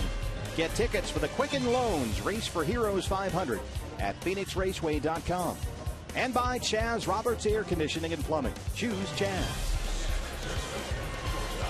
A rainy afternoon here in the Valley, downtown Phoenix. A shot outside Chase Field here as we start the fifth inning in a 1-1 ball game. Giants and D-backs for the final time this year. The Giants, as we mentioned, 3 back of the Dodgers for the lead in the NL West with only 11 games to play. The Dodgers are losing at Colorado right now 14-0 in the fifth inning. So the Giants here today have a chance to pick up a game and make it 2. Now they're in very good shape for the wild card. They have a 2.5 game lead over the Pirates. Milwaukee right now a game and a half out of that second and final NL postseason spot. So the Giants, if they did have to settle for the wild card, could at least, knowing they're going to get in there, maybe rest Madison Bumgarner in that final start, Bob, and make sure that he's ready to pitch in that wild card game. Yeah, I mean, it's right there for the Giants for the taking. They got 7 games left with the San Diego Padres and 3 head-to-head with the Dodgers. So it's right there on a platter for them. Yeah, they will play 3 at Dodger Stadium in their second to last series of the year. Brandon Crawford, an RBI double his first time up. How about Andrew Chafin starts this inning having retired 5 in a row. He worked a 1-2-3-4. Look at the look on his face as he walked off the inning after striking out Susac to win the 4th. That's a young man that's determined. That's a game face right there. Yeah, not only maintaining his focus while he's on the mound, but back to the dugout in between innings. Now you're not messing with him. Off the glove of Hill at third, and it rolls into foul ground. Crawford will stop at first, and he's 2 for 2. A hard smash to third that Aaron Hill almost made a great stop on. That's a base hit. Center fielder, Juan Perez. That ball always has a little side English off the bat of a left-handed hitter when he hits it that direction. It looked like Aaron was there to make a play on it, but maybe a little late movement on that line drive just skipped off the glove for an infield hit. Crawford is having a sensational month of September at the plate. He's hitting over 400 this month. Juan Perez 0 for 1 and 0 for 10 in the series.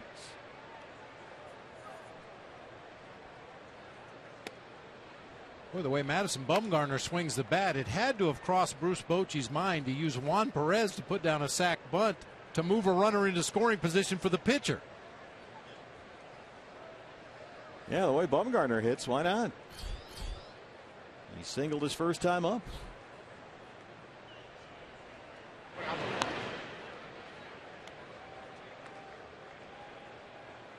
Perez has not hit much this year. 53 games with the Giants. He's hit under 170. And that just makes them miss Angel Pagan even more.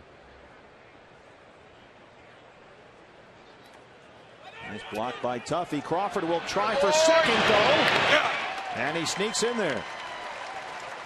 I don't think Tuffy saw where that ball was soon enough to get Crawford. We showed you just an inning ago, block and recover. He gets the block part right, but didn't know where the ball went. Hit him on the inside of that left leg and just dropped straight down because it was on his left side. He assumed it went to the left and unfortunately ran right by the ball. Crawford able to advance on to second. A wild pitch charge to Andrew Chafin. Now the go-ahead run is at second with nobody out, and a 2-out count to Perez. You're talking about Angel Pagan and how much the Giants need him back in the lineup. We gave these numbers yesterday, or they've changed slightly. Team record 83-68. When Pagan starts, they're 56-34, 22 games over 500. When Pagan does not start, they're 27-34, 7 games under. Yeah, that bad back and that bulging disc flared up at the worst possible time for the Giants. Pagan missed almost 2 months with back inflammation earlier this year. He had a pair of epidural injections trying to recover and rehab the injury. And now it's flared up again here in the final 2 weeks. And that for them is a big loss. Chafin at 60 pitches now, only 34 for strikes. He's behind 3-0. And he walks Perez on 4 pitches. First 2 have reached for the Giants in the 5th. Third walk issued by the rookie in his second major league start. Well, as good a hitter as Madison Bumgarner is, I'm assuming he's going to be putting down a sac bunt right here. He leads the Giants pitchers in sacrifice bunts with 7 this season. Tim Flannery, the third base coach, comes down to verbally tell Bumgarner what he wants him to do.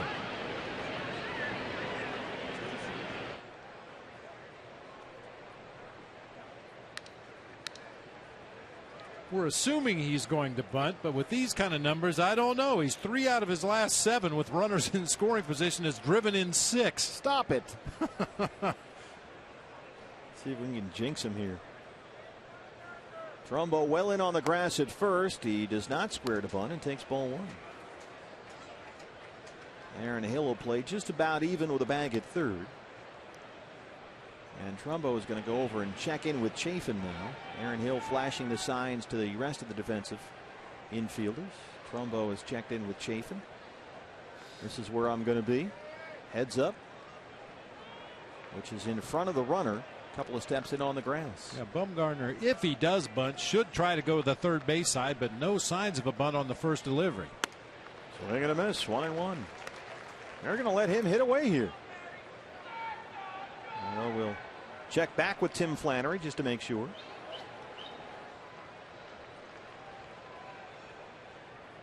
Crawford is the runner at second. Perez good speed at first.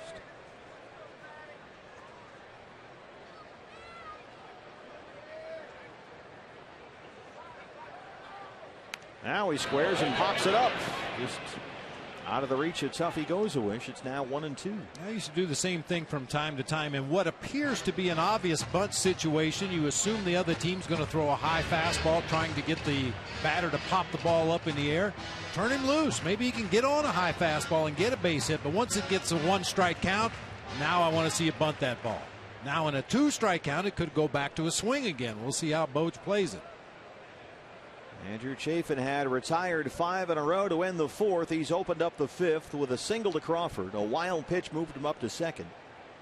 And a walk to Perez had put 2 on, no outs for the pitcher Bumgarner.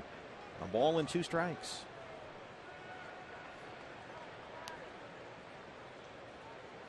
Squaring to bunt again. And he gets it down. Third base side. Aaron Hill has one play and the runners move up. It's a pretty nice job by the Giants pitcher right there. Got his one hack at it. Fouled off a bunt and then executes perfectly. Bunted that ball hard down the third base line. Make Aaron Hill come in and make the play. The only out the Diamondbacks had was at first base.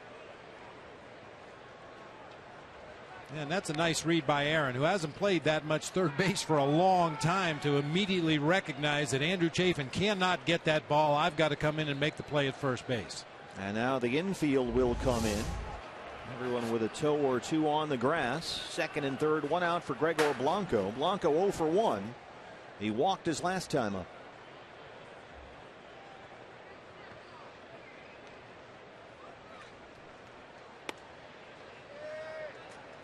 Blanco has hit safely in 16 of his last 19 games. He's a threat up there. That's a 19-game stretch during which he has 10 extra base hits, 10 RBIs, and 15 runs scored. That's a lot of production. A ball and a strike. That's a good pitch right there. Fastball right in on his knuckles. It looks so tempting to swing at, but the ball gets on you so much quicker than you think it's going to when it's off the plate like that at 91 miles an hour. Andrew Chafin, good fastball, generally sits low 90s. A slider that can be a plus pitch, they think. And a changeup that is getting better. Trying to develop that dependable and reliable third pitch at this level. Here's the 1-1 to Blanco. He bunts it up the first base line. That'll get the runner home from third. And the Giants take a 2-1 lead.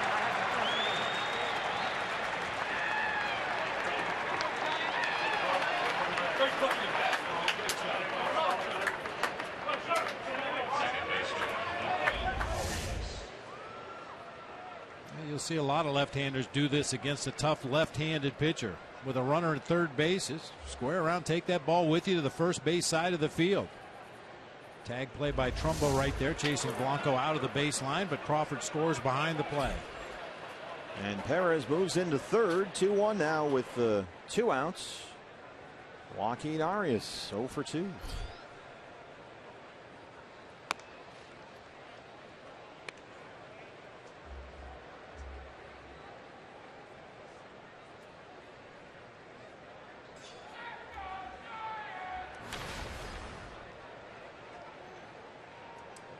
That's not a sacrifice if you're scoring at home. 3 unassisted, an RBI for Blanco. There's the strike. 1-1. Yeah, this you call it a safety squeeze if you want. The runner at third doesn't break until he reads the ball. He sees that it clears the pitcher's mound. Mark Trumbo will have no play at the plate. Only then did Brandon Crawford come on down that third baseline. On a suicide squeeze, he's running as soon as that pitcher starts his movement toward home plate. Roller to shortstop. Otto has it, and that's the inning. But the Giants get one to take a 2-1 lead as we head to the home half of the 5th. CenturyLink, your link to what's next. Coming up for the Diamondbacks, we'll see A.J. Pollock. 13 games since he's come back from the DL, 13 hits.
I invite you to play Kachinko by signing up at one of the 16 interactive kiosks right here at Chase Field during any Arizona Diamondbacks regular season home game.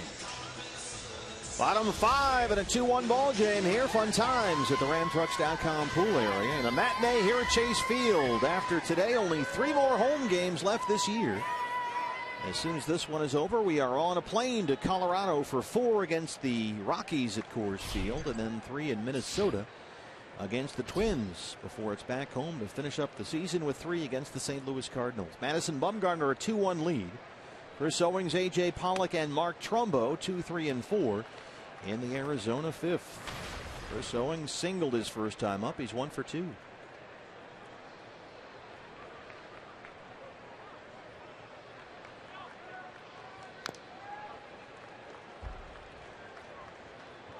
I keep waiting for that Dodger game to get to 20.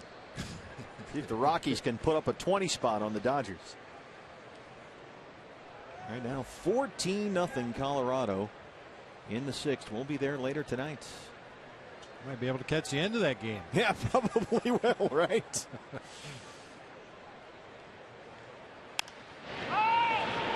High fly ball, very shallow center field. Juan Perez calls off Brandon Crawford, and that's the first out in the 5th. Owings 1 for 3. I'm looking at the box score for the Rockies in that ball game. Charlie Blackmon is 4 for 4. They're in the 6th inning. Josh Rutledge has 3 hits. Justin Morneau 3 hits. Michael Kadire with 1. Corey Dickerson with 2. Willeen Rosario with 2. Third baseman has a couple of hits. Even the pitcher, De La Rosa, 1 for 3 in the ball game. Love it. Keep it going. Get to 20. A.J. Pollock. You think the Dodgers, I don't want to get into any big character issues here, but they have some personalities on that team. We know they have the pitching. Do they have the other stuff that it takes to win a World Series? You know, that gamer stuff, all that, those intangibles. It's a good question, and I guess there's really no way of knowing unless you're around that ball club and in the clubhouse and on the planes and the buses every day, watching how they go about their work. But you know, on the surface, just watching them as many times as we do over the course of the season, I'm not sure who the leader is of that Dodger ball club. They might not have one. They might have too many. I mean, it seems like nobody wants to step forward and be the guy. They've had some streaky guys. Puig has really had a miserable final 2 months of the year.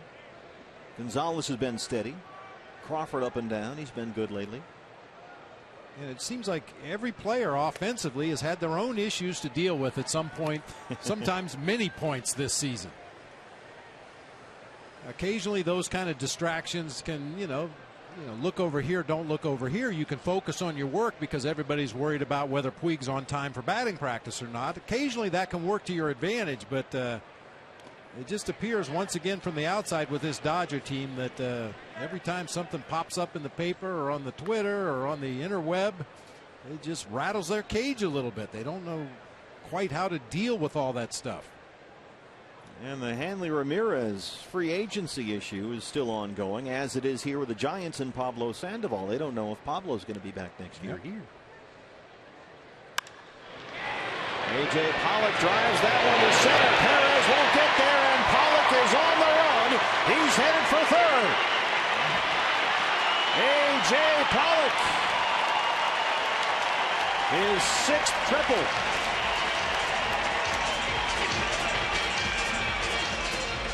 A.J. had a triple Monday against the Giants, so bookend triples here in this series for the Diamondbacks center fielder. He really hit this ball well. Little slider that stayed up and out over the plate. He barrels it up to center field. A.J. got a little bit lucky, however. He was running with his head down right there. He's not even looking out to center field. And the relay throw, fortunately, short hop Brandon Crawford. He could not handle it. If that ball gets to Crawford in good shape, they might throw A.J. out at third base on that particular one. This is a team that hits triples, as you can see, with guys like David Peralta and A.J. Pollock and Ender Inciarte and on down the list. So a chance to tie the ball game here, at least for Trumbo. First pitch is fouled near the Giant dugout, and Posey makes a sliding grab but can't hang on. Nice attempt there by the catcher.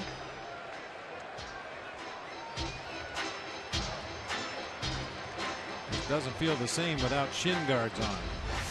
See if he gets a glove on it or not. We were screened from up here.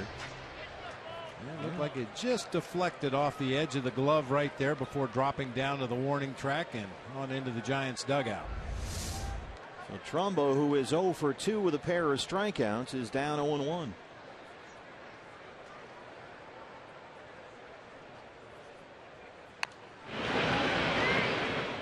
He's frustrated up there, Mark Trumbo. He's kind of slamming the bat down. Now he's kicking at the dirt. You can see the body language.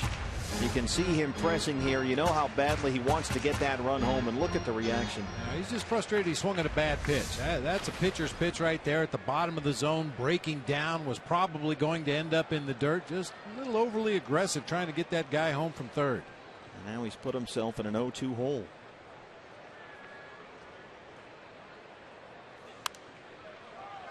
Coming to Tom Candiotti in the radio booth, just shy. That's kind of been the newest toy in Madison Bumgarner's toy chest, if you will. He's got great stuff, but he's throwing high fastballs, four-seam fastballs up in the zone when he gets to a 2-strike count. That time Trumbo able to just get a piece of it and foul it away. Dave Righetti, the pitching coach. See if they go upstairs here on 0-2. Gets him to chase an off-speed pitch, down and away, and Trumbo strikes out for the third time. Here comes Pollock, and he's in there to tie the game. Heads up base running by A.J. Pollock. They throw to first to complete the strikeout, and Pollock sneaks in from third. Outstanding base running by A.J. Pollock. The awareness, the alertness, the willingness to take that kind of a chance right there in a one-run ball game to tie it up. Watch him just kind of creep down that third baseline. He's watching the catcher, Susac. He's waiting to see. Susac checks the runner at third. As soon as he started to turn his head away from A.J., he was off. Just read it, read it, read it. There he goes. It looked a lot like when David Peralta stole home against Rockies catcher Mike McHenry earlier this year. Alert base running at third by a Diamondback base runner. And now we're tied up at 2. A.J. Pollock, 2 hits today, including a triple. And the tying run. A rookie catcher back there, and Andrew Susac, a semi-experienced first baseman, and Buster Posey. Roll to third, right to the Panda. And that's the inning, but A.J. Pollock gets a 1-out triple and makes a tremendous base running play, coming in from third on a strikeout of Trumbo to tie it up through 5.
And Saturday, Major League Baseball returns to Fox as Yasiel Puig and those Dodgers take on the Cubs. And then on Fox Sports 1, it's the Cardinals and the Reds in a big NL Central game that all starts at 9:30 on Fox, continues at 4 on Fox Sports 1, and streams live on Fox Sports Go.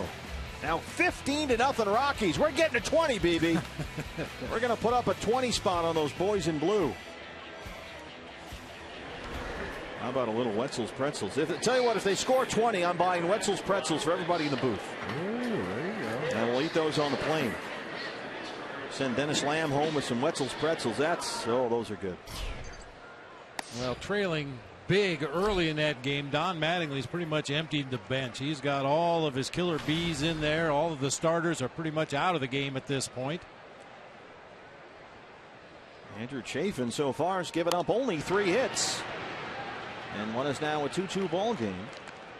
He has walked 3, a double by Crawford, a single by Bumgarner, and a single by Crawford. That's been it for the Giants offensively. One of the 3 walks has come around and scored. Posey 0 for 2.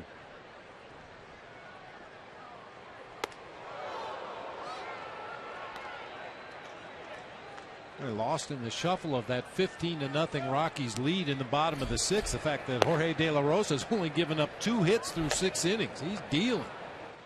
Randall Delgado starting to warm up in the Sanderson Ford bullpen. Delgado working out of the bullpen now. Chafin getting his rotation spot for these final 2 starts. And Andrew, we are told, will be on a 100 pitch limit. He's at 75 right now through 5+. And once again has fallen behind. 3-1. We've seen Andrew work from behind in the count so often this afternoon. If there's something that jumps out at you, what does he need to do better? Well, that seems to be priority 1 here. Stop falling behind in counts. He's now walked 4. It's not like he's spraying them all over the ballpark. He's just missing a little bit low, a little bit off the outside corner, a little bit off the inside corner. Just a little bit of fine tuning and get that ball back on the plate and cut down on those pitches. Well, the Cubs might win a World Series soon. Give them 3-4 years. Hunter Pence wears a fanny pack, and that's good work.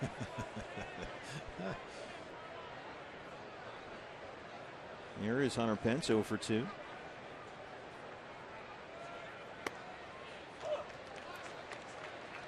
How can you tell when a guy might not have, great command and is just missing versus a guy who we always hear the term is nibbling? Is there a difference? I think that would involve getting to know the pitcher as a person as well. What kind of personality is he? Is he a guy that wants to attack? Is he a very aggressive person by nature? Or is he a little timid and, you can kind of scare him off his game? Those are the nibblers. He does not strike me as a nibbler. No, like I said, I think it's just a very minor adjustment to his delivery to get him back in the zone a little more consistently. But, yeah, it's not like he's wild. He's just off the corners. Big swing and a miss by Hunter Pence, and Chafin's ahead, a ball and 2 strikes.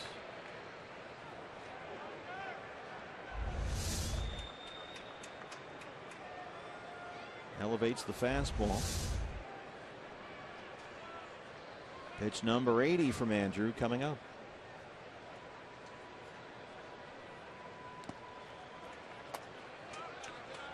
That's only been a start and a half basically, but it sure looks like there's a lot to like about Andrew Chafin. Everything about him out there in terms of body language, expression, for whatever that's worth, it says that this is a kid who is a competitor out there. He competes. Even that first start in Cleveland, and we mentioned it earlier, he went 5 innings, gave up only 3 hits of shutout baseball. He walked a couple in that game, but under the circumstances, playing at home in front of bunches of friends and family, making your major league debut. Nick Ahmed, does he turn a pretty double play? That's why they love Nick Ahmed's defense so much.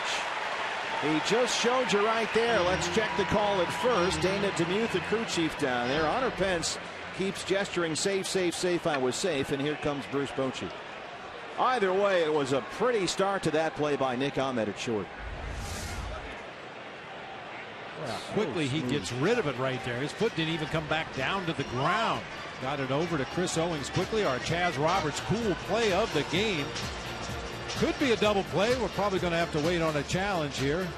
Buster Posey comes flying in there on Chris Owings. I saw Nick Ahmed do that in the fall league last year at least a dozen times. He is so smooth out there. And they really got tangled up. And they are going to challenge the call at first. Here come the umpires, and they will put on the headsets. Ron Culpa comes in from third because DeMuth, the crew chief, is also involved in the play at first.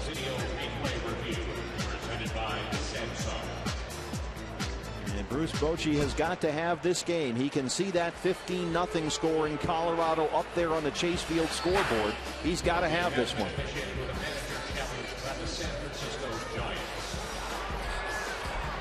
Boy, they just showed the replay on the big board here, DBTV. It is very, very close. It's a catch when the ball is in the back of the mitt.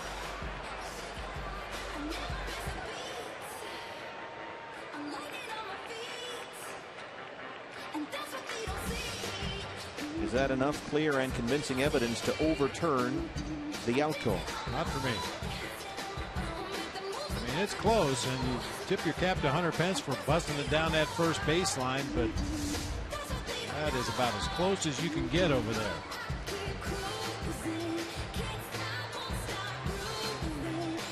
Well, while we waited, it was a great opportunity for the fans here at Chase Field to see the glove work of Nick Ahmed down there at shortstop. They have raved about him defensively for a couple of years now, ever since he was acquired from Atlanta. And that was just a little sample. Well, the ability to make that exchange quickly, get the ball out of your glove and into your throwing hand, and waste very little time getting that ball to the second baseman in order to initiate that double play. You can't do it any quicker than Nick Ahmed did right there.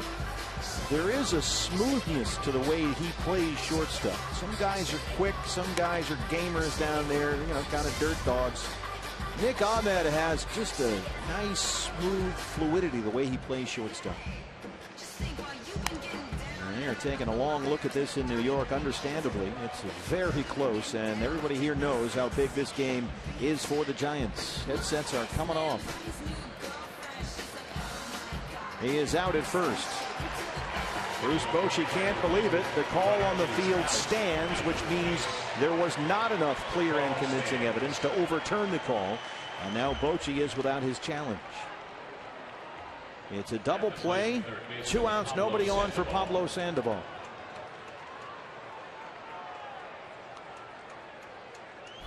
I know that went the D-backs' way, but I don't think there was enough clear evidence to overturn that, to say definitively that call was incorrect. It looked about as close to a tie as you can possibly imagine. And just for fans at home, there is no such thing, right, as tie goes to the runner. That doesn't ever actually exist. You are either safe or out. Yep. I'll tell you one thing, Bruce Bochy and all the managers in Major League Baseball with the challenge system in effect, I think it would be wise to tell your players, hey, don't tell me to come out and challenge, okay? You play the game. We've got a video coordinator. We've got a coaching staff. We know it was a close play. You don't have to call me out to the field. Well, I have seen a number of managers go out there when they used to go out there and chat with the umpire and first check with the player and then kind of start the process. So it does seem like there are managers who would want that input. But if Hunter Pence, and he was sort of gesturing wildly down there, safe, safe, safe. Yeah, from Pence's reaction, I assumed he beat that easily. I mean, he didn't hesitate to call himself safe after he hit the bag. But then you watch the replay, it was a lot closer than he thought. I'm sure he's one of these guys who thinks he's safe all the time. Yeah, probably so. He's such a competitor out there. Well, the Major League average for managers this year is about 48% of getting calls overturned when they challenge plays. Bruce Bochy's number is 60%. So he usually doesn't miss.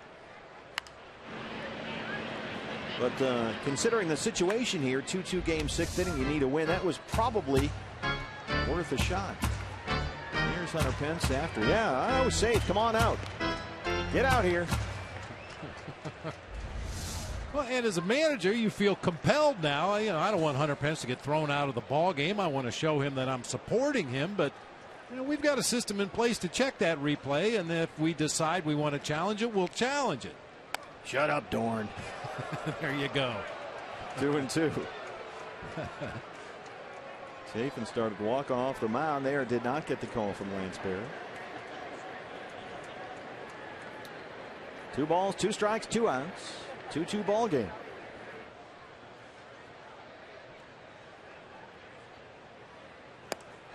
Andrew Chafin strikes out the Panda, gets a double play ball, and there's that look again. The game face of Andrew Chafin in his second Major League start. Through 6 so far, he has given up only 3 hits. It's 2-2.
history will be made as baseball's postseason moves to America's new sports network, Fox Sports 1, your new home for baseball's National League Division and Championship Series. It all begins this October. Fox Sports 1. And before we get underway here in the bottom half of this inning, I want to send good well wishes to Michael DiGiovanni. Big baseball fan. Met him when I was playing for the San Francisco Giants back in the early 80s. He's been a fan forever. He's here in Arizona now. That's some health issues. He's working his way back. Can't wait to see you out here, Michael. Get well soon, Michael. We'll be looking for you out here. Cody Ross, tough he goes to wish Nick Ahmed 6, 7, and 8 in the Arizona 6th against Madison Bumgarner. Good ball game here for you. Glad you're with us on Fox Sports Arizona. The Giants and the Diamondbacks for the final time in 2014. I guess I can fess up now. I think the statute of limitations has run out, but we had a particularly bad run in 01. Had a bad week, and Michael sent me a letter and a gift. Said, you might need this more than I do. It was a bottle of sipping whiskey. A libation. And we got hot. Played real good for the next couple weeks, so about every homestand I'd get a delivery from Michael, and don't want to mess with the mojo, you know. Well, you're obligated, really. I felt obligated. Among other things. Probably felt a little less afterwards. Yeah. There were times it was definitely needed. 2-1 on Cody Ross. Cody walked and scored in the second, struck out his last time up. A former Giant. It's a shallow fly left center. Edgar Blanco has it, one away.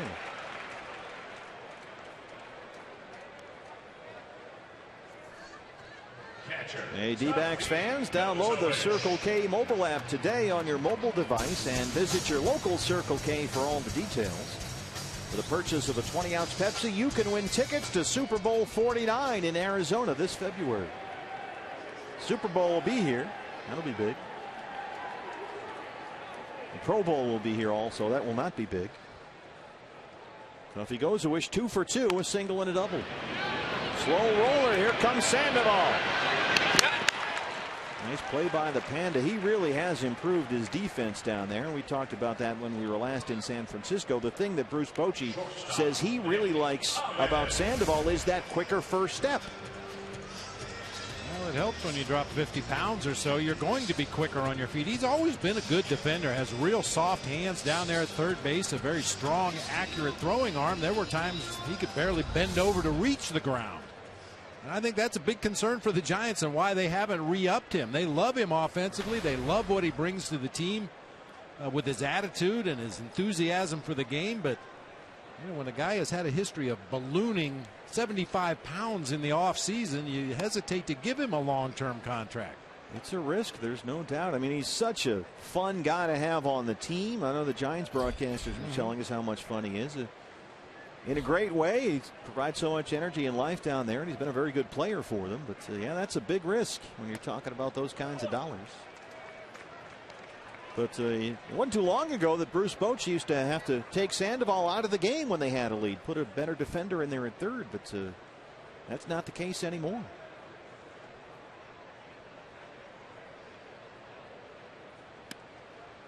So 2-1 to Nick Ahmed. Andrew Chafin so far has given up only 3 hits. He's walked 4. Only one of those walks has scored. It looks like that'll be it for Andrew. Jordan Pacheco is out there in the on-deck circle. He would hit if Ahmed reaches. Randall Delgado has been throwing in the bullpen. There's a high fly ball center field. Easy play for Perez. Bumgarner has retired 5 in a row. We go to the 7th. It's the Giants and the Diamondbacks all tied at 2.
Here, player of the game brought to you by Arco. Rookie Andrew Chafin, just his second major league start, and he accorded himself nicely. 3 hits and 6. He did walk 4, but only one of those walks scored. He looked good. Boy, and the thing you really like is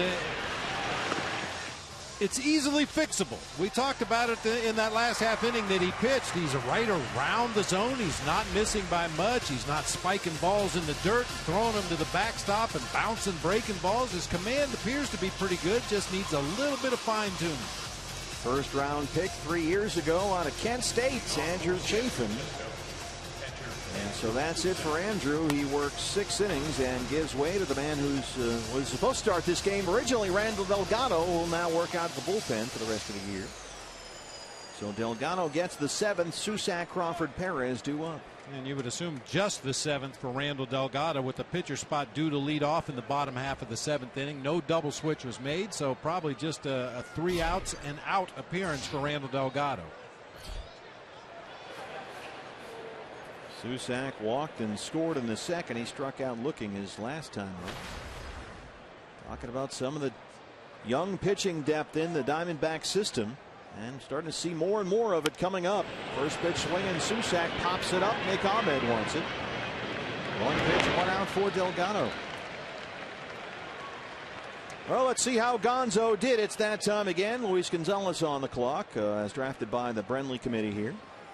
The winner in AT&T fan photo contest as selected by Gonzo, and it's Gonzo. Well, hold on. No Dodgers.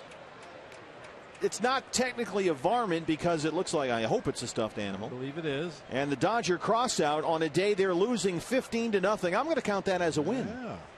Well, we'll give it to him. We'll give it to him. I like how Gonzo saw the score of the game and then sort of embraced the anti-Dodger theme. So thank you, Carolyn, for your submission. And thanks to all of you who tweeted in your fan photo, brought to you by AT&T. Almost had to throw the varmint flag on that one, but that was close. Yeah, close call. Speaking of varmints, there's Baxter. Brandon Crawford is 2 for 2. He's been a tough out, a double, a single. He's got an RBI. He scored a run. And looking at what Andrew Chafin did today, if you think, okay, here's a guy that was a college pitcher, so he's a lot further along in his development than a high school pitcher. When he was drafted 3 years ago, a first-round pick, it's about time for him now to start producing at this level.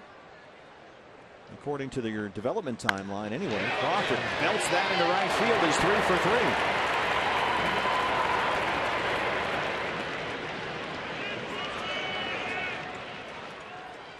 So you've got Andrew Chafin, first-round pick. And this is his timeline, so that's 3 years ago. Missed a season at Kent State. He was a closer there, and a really good one when he first got to college as a freshman, and then had Tommy John surgery. So he's the Tommy John patient, and was very good this year in the minors. Let's throw some of those numbers out. Reno, you never know. He was great at Mobile, 4-1, a 1.96 ERA. But when you think about Chafin, a first-round pick 3 years ago, as a college pitcher, and that's important. And then the guys they got last year, Shipley and Blair, also college pitchers who were in Double-A this year. Those guys are close. And you've got Archie Bradley, who was drafted in that same draft with Chafin, but as a high school pitcher, so he's a little back there on the development timeline. Bob, it looks like there's a lot of young arms going to be competing for spots in spring training next year. Well, that's the kind of competition you like. We talked about it going back to this year's spring training. We thought there was going to be great depth within the organization, and then the injuries started happening, and that depth was tested. But yeah, looking forward, a lot of good young arms coming up through the system. And some guys in the bullpen as well, like Jake Barrett and Jimmy Sherfy, some of the guys you'll see in the fall league this year pitching for the Salt River Rafters. There's Chase Anderson down with the training staff. Ryan DePanfilo, Ken Crenshaw.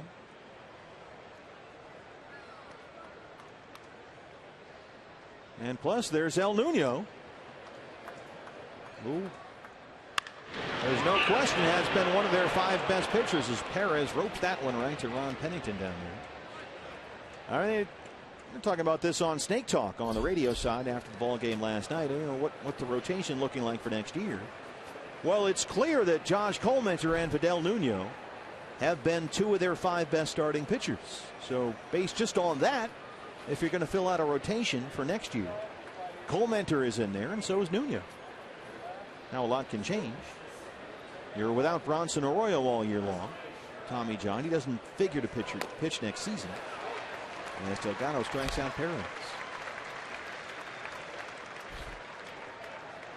And Randall Delgado too. I don't think throughout the whole course of this year that question really got a straight answer, because of all the injuries and all the upheaval in the rotation, and that kind of messed things up in the bullpen. They needed some innings back there, and so Delgado answered the call. But I'm not sure we solved the mystery of what Randall Delgado is this year. Yeah, Randall Delgado may assume the role of Josh Clemente next year, a guy that uses a long man out of the bullpen, maybe to play matchups in a close ball game. If you need a spot starter, you could slide him in there. Not sure that's going to be the case, but Delgado profiles as a guy that could handle that kind of a role out of the pen and as a possible spot starter. Well, that's it for Madison Bumgarner in this start. Crawford still at first with 2 outs, and Travis Ishikawa will hit for Bumgarner. Ishikawa 7 for 21 as a pinch hitter with the Giants this year, 6 RBIs. He was on base twice in last night's game. Got the start at first. Struck out as a pinch hitter in Monday's series opener.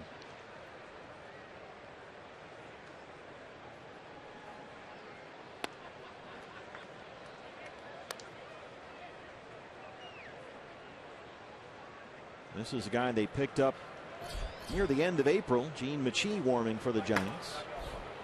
Ishikawa got him from the Pirates.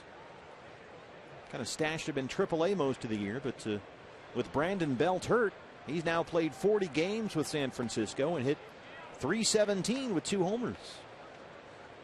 He's really helped out the final 2 months while Belt has been injured. Brandon Belt has not played since August 6th. He is active. He was activated on Monday. But we have yet to see him in this series. Some concussion and some vision problems. There's Brandon Belt. And also without Mike Morse, who's still suffering from an oblique injury. Delgado falls behind on the pinch hitter now, 3-1. Here's big Michael Morse and Brandon Belt side by side.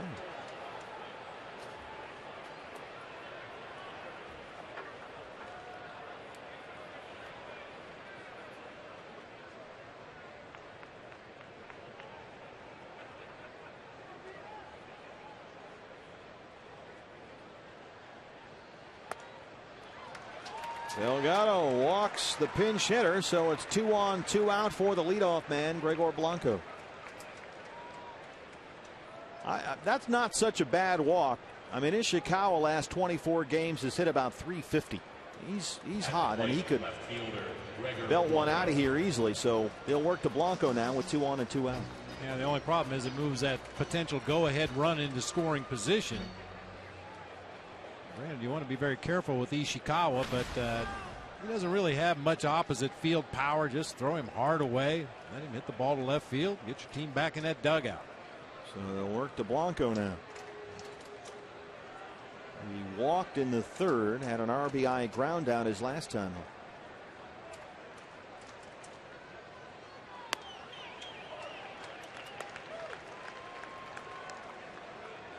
And this is a guy whose bat is hot lately too. Drops that right in there. Yeah, good changeup on the inside part of the plate. Probably not where he wanted to throw it, but throws Blanco nonetheless on the off-speed pitch and got the called strike. Very playable in center field for A.J. Pollock. Delgado strands 2. We are still tied as we go to the home half of the 7th in downtown Phoenix.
Fox Sports Arizona is brought to you in part by Lone Butte Casino. You're in for more winning moments at Lone Butte Casino.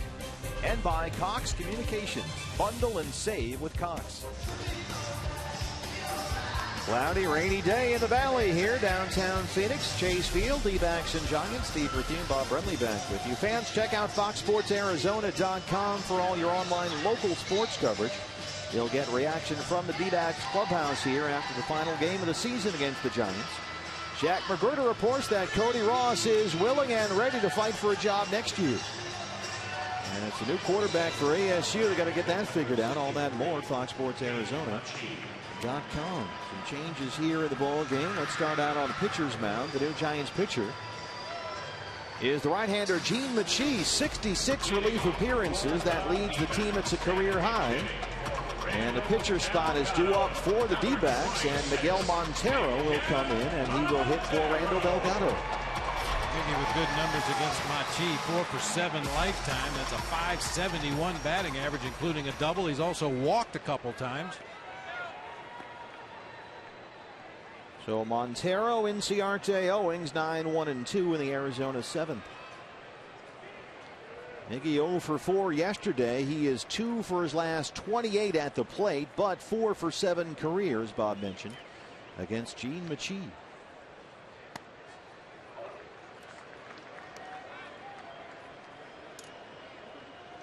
You would assume this would be a 2 for 1 here if Miggy would happen to get on base. Probably see a pinch runner right away. Nolan Reimold getting his legs loose over in that third base dugout.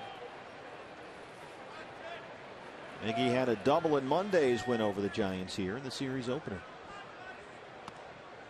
A ball and a strike.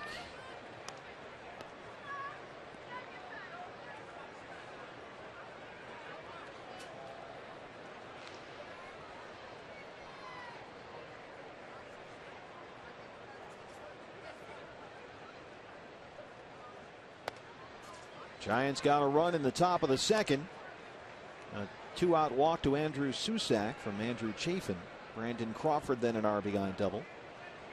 Diamondbacks got the run back in the home half of the second. On Andrew Chafin, an RBI single, his first major league plate appearance. Got his first hit and RBI. That made it 1-1. Giants took the lead in the 5th. RBI ground out by Gregor Blanco. And then the D-backs tied at bottom of the 5th. A.J. Pollock, a 1-out triple. He raced home and scored after Mark Trumbo struck out, and the catcher Susac threw to first to complete the strikeout. And as soon as he did, A.J. ran in from third and scored to tie the ball game. 3-1 to Miggy.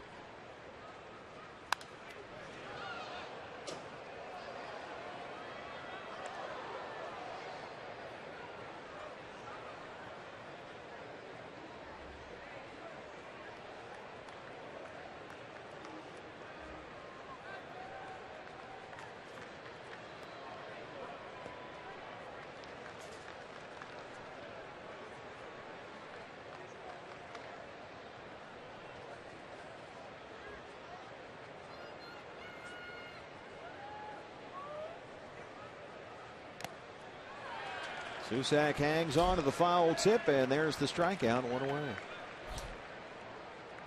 Brings up Ender Inciarte. Left field, Ender Inciarte. Diamondbacks 6-12 against the Giants this year. That includes a 3-6 mark here at Chase Field. And trying to win a series against the Giants for the first time in more than 2 years. Inciarte 1 for 3. He led off the ball game with a single for the 6th game in a row. Sandoval well in on the grass at third.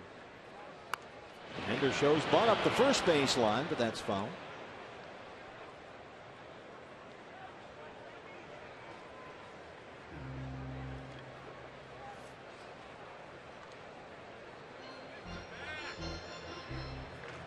I'm unhappy to report the Dodgers are on the board.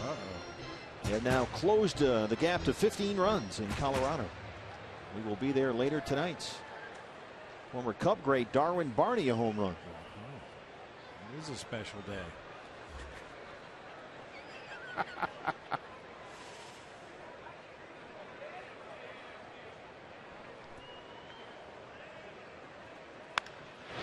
Ender drops that into right, a base hit. Inciarte 2 for 4. A one-out base runner for the Diamondbacks in the 7th. Of course, with the expanded rosters, and we're not sure how many relievers the Rockies have at this point, probably 30 or 35. At least. Walt Weiss play matchups the rest of the way, protecting that 15-run lead. Nice job by Ender. A lot of his hits have come the opposite way recently, but he still has the ability to turn on that ball from the middle of the plate in. A little soft line drive into right field for his second hit of the game. Let's see if Chris Owings can find a gap here and deliver Inciarte with a go-ahead run. 1 out. CO singled in the first. He's 1 for 3. Inciarte 16 for 19 in the stolen base department.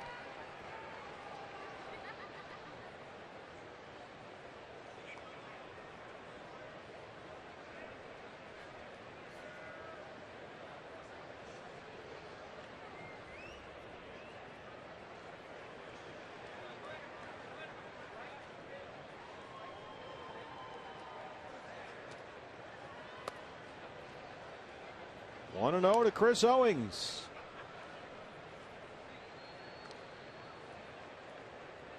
Chris, a triple and a run scored last night. He's got a single here today.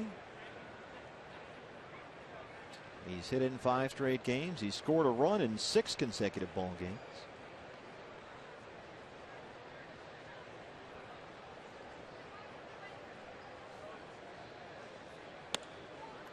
Two 2-0.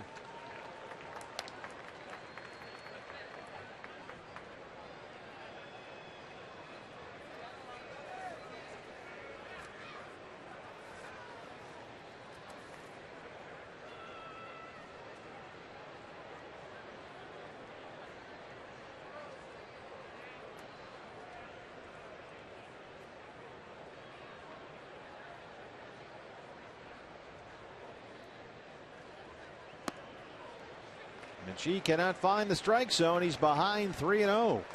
AJ Pollock on deck. And AJ's 2 for 3 today. Tripled his last time up.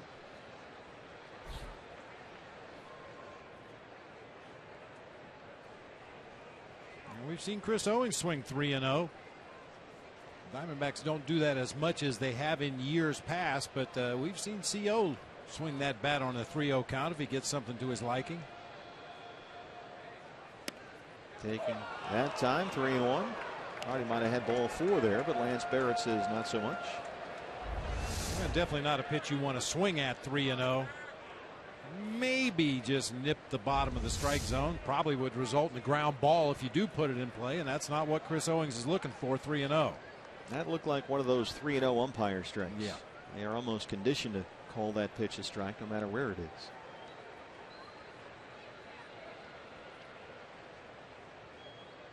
Inciarte holds it first. That pitch is down and away, and the Diamondbacks have 2 on and 1 out for AJ Pollock.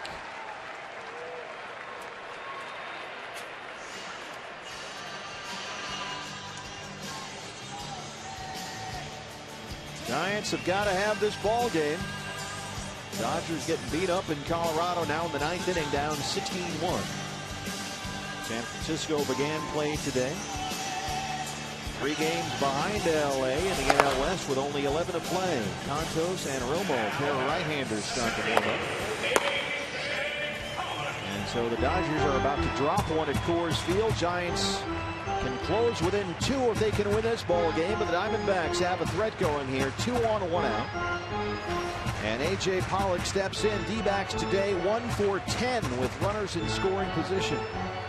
Pollock singled in the 3rd, tripled and scored his last time up. And good speed on the bases. Inciarte is at 2nd, Owings at 1st.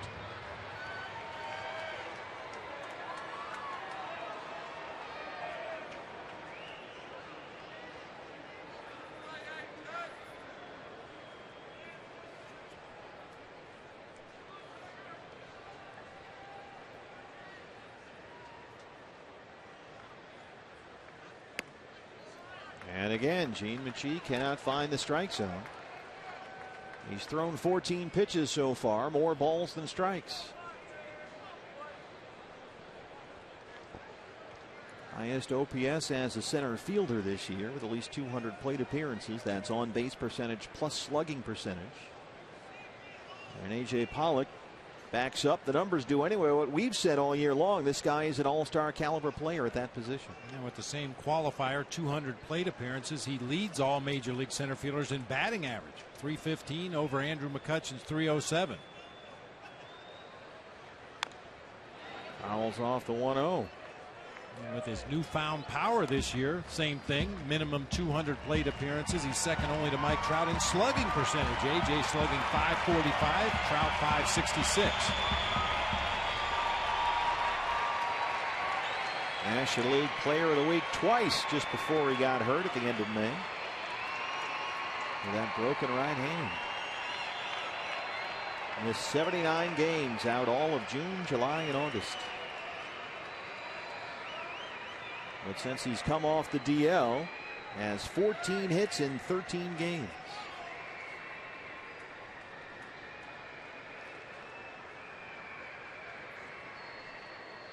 Inside move, and Ciarte's back to the bag. He's the go-ahead run with 1 out. Owens aboard at first. Montero hitting for the pitcher, struck out. Ciarte singled, Owens walked. 1-1 to Pollock.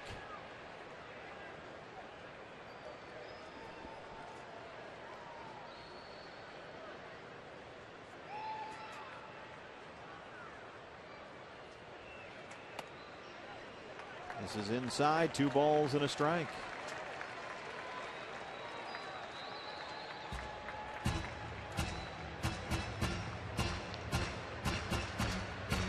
In Milwaukee, Arias at second.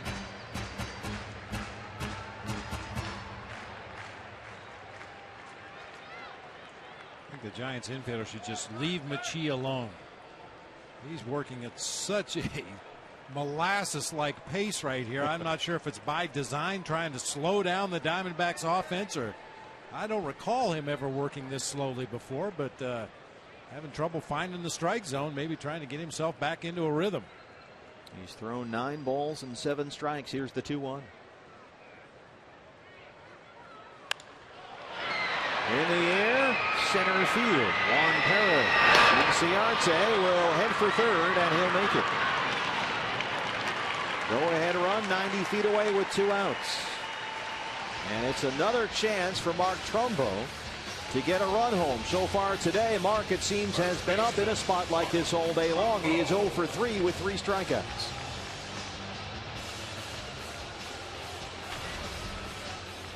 And he's been overly aggressive, especially with runners in scoring position, chasing a lot of pitches that were out of the strike zone. And we've seen Machie struggling to throw strikes here in this outing today. Just make sure you get something you want to hit. And a runner at third in the first and struck out to end the inning. Had a runner at second in the third with 1 out and struck out.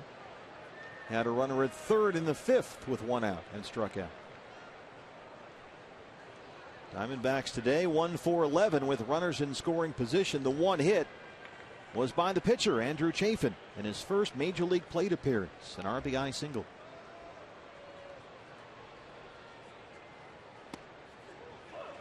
She gets ahead 0-1.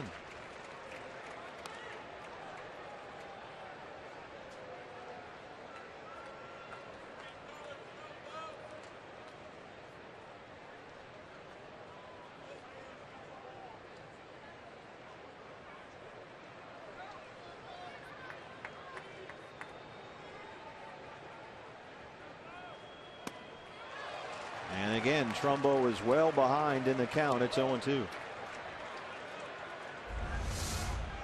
Change up just off that outside corner. Took the called strike on a slider to start the sequence right in the middle of the plate. This is where that new approach could serve him well. Just stay on the ball, try to push it up the middle of the field somewhere. Owens takes off, and Trumbo strikes out for the 4th time today. That'll end the inning. We are still tied at Chase Field. CenturyLink, your link to what's next. We'll see Buster Posey in the 8th.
Half-game deficit. That score has gone final now in Colorado. The Rockies beat the Dodgers 16-2.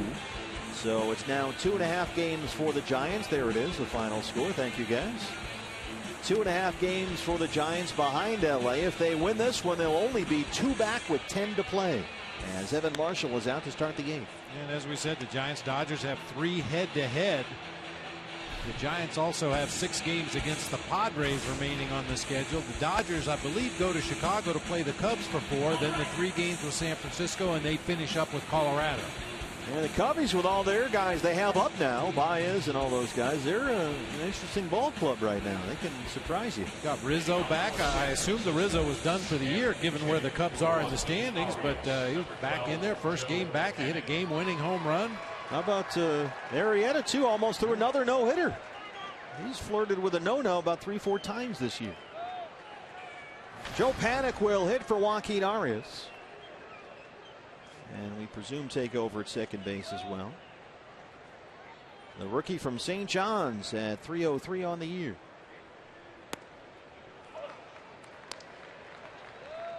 Saw Panik start the first 2 games of this series at second base.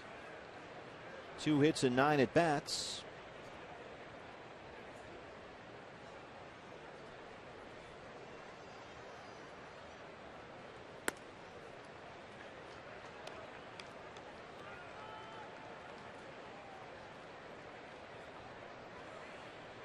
And he has been the answer for them at second. It was like just a continuous audition down there for much of the year for the Giants. Nobody seemed to want the part. Arias was there for a while, but he's a valuable guy who plays everywhere for him. A 2-hopper to Ahmed, he throws him out. They had Ehire Adrianza, he didn't hit. Brandon Hicks didn't hit. Marco Scutaro was never healthy. They really got desperate, brought in Dan Uggla. But then ever since about around June 22nd or so, Joe Panik has been the answer at second base, and they've stuck with him. Buster Posey solves a lot of problems for the Giants. He's up there now. Walked his last time up. He's 0 for 2.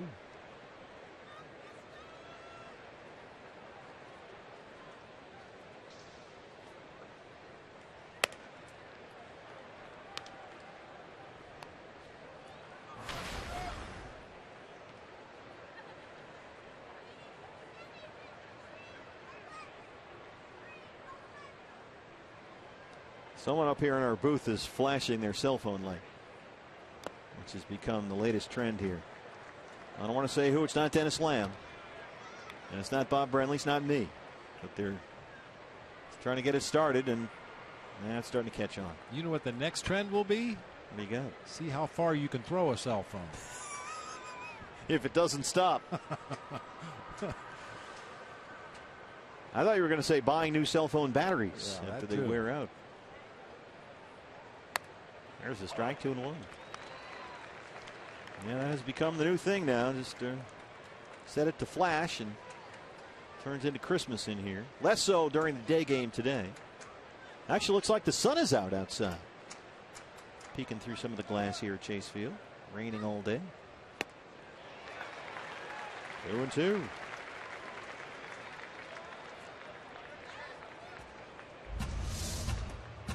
Marshall's already thrown everything he has at Buster Posey in this at bat. Started him with the sinker, came back with a breaking ball, a couple of change-ups. Has the count run to 2-2.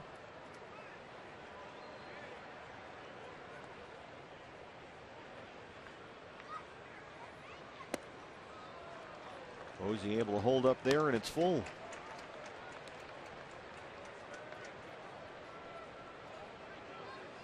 Buster Posey hitless today.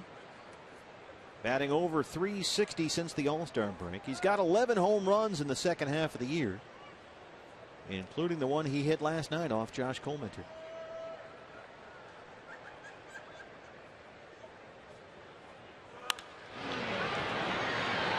Fly ball, right center field. Pollock and Ross. It'll be Cody, and that's out number 2.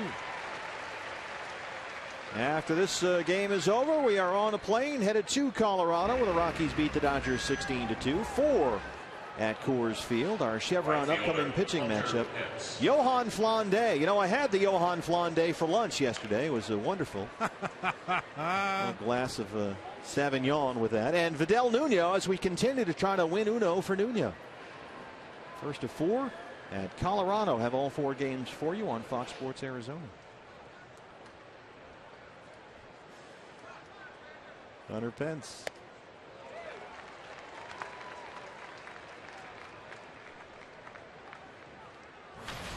Pence 0 for 3. I would say something has to give in that ball game tomorrow. Both guys looking for their first win of the season, but it's conceivable they could both go away with a no decision. The way things have been going, that's for sure. Hunter Pence does. What's that? Not listen to Johnny Guitar Knox. You lost me. Also, it helps not to stand in front of the sign, son. There you go. Fundamentals. 2-1. Johnny Guitar Knox. I have to look that one up. I have to Google that. Try this one. No, same sign.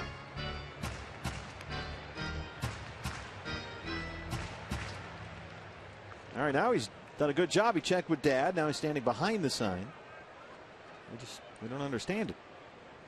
What do you got over there? Anything? Well, apparently he is a Sacramento blues guitar player. Oh, so it's a local reference, a hipster reference. You're a big music guy. I'm surprised you're not tied into that. Well, it's a kind of a regional thing. Yeah, you see, you can't bring that in here.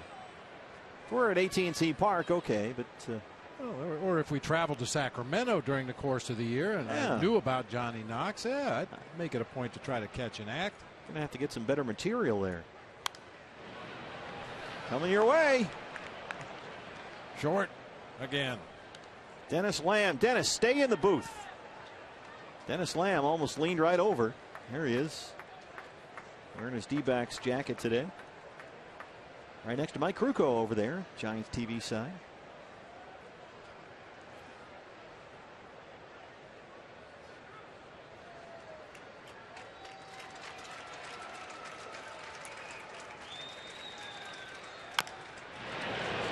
Chopper. Here comes Aaron Hill. Hunter Pence not safe that time either. Evan Marshall works a 1-2-3-8. Sends us to the home half. Aaron Hill down there at third. And he will lead off the 8th. Hill, Ross, and Gozawish 5, 6, and 7. It's a 2-2 ball game at Chase Field.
Hey fans, 2015 D-backs season tickets are on sale right now, and you can guarantee the best seats for the lowest prices when you become a D-backs season ticket holder. You'll enjoy unique benefits, access to exclusive special events here at the ballpark. plus flexible 12-month payment plans, and a whole lot more. You can get all the information you want online at dbacks.com/tickets, and we'll see you here at Chase Field next year. Only 3 more games left this year after today, and it's been a good one here. The series and season finale with the Giants. Sergio Romo is on for the 61st time this year to work the bottom of the 8th.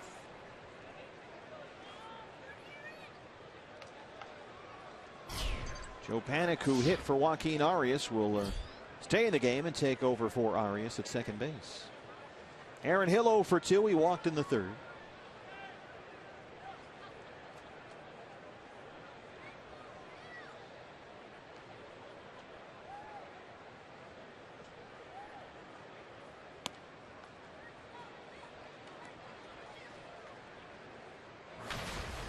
Aaron Hill looking to break through against Sergio Romo. 0 for 9 lifetime with 4 strikeouts.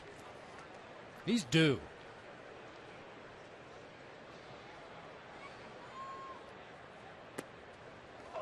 Looks at another slider, 1-1. Aaron on base twice in Monday's win over the Giants. Had a single and a walk.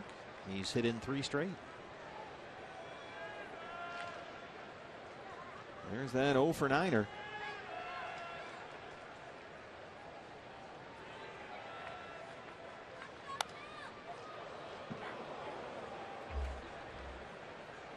The approach against Sergio Romo always seems to be try to hit him to the opposite field. He's throwing that flat slider away from the right-handers. Occasionally he'll show you a fastball inside off the plate, but he's going to try to get you out either fastball or slider away.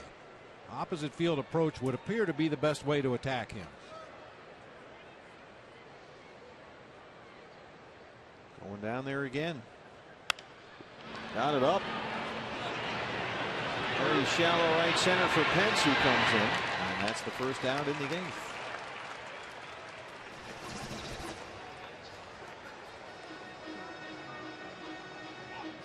Cody Ross now. Cody walked and scored in the second. He's 0 for 2.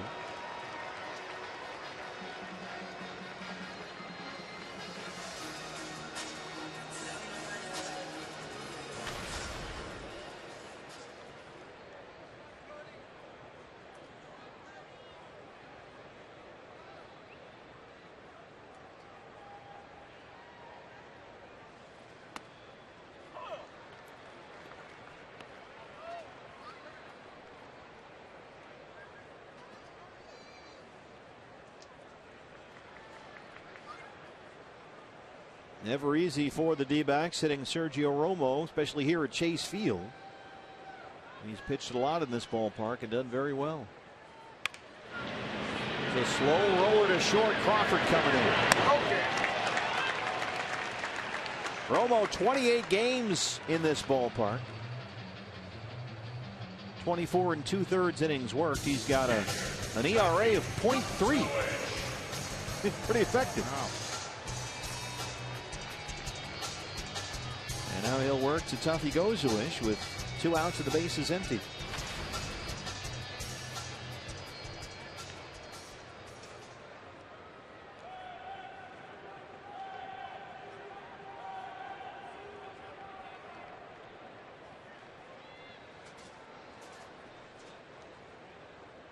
Tuffy 2 for 3, a single and a double. Here's a strike. Diamondback bullpen, the closer, Addison Reed.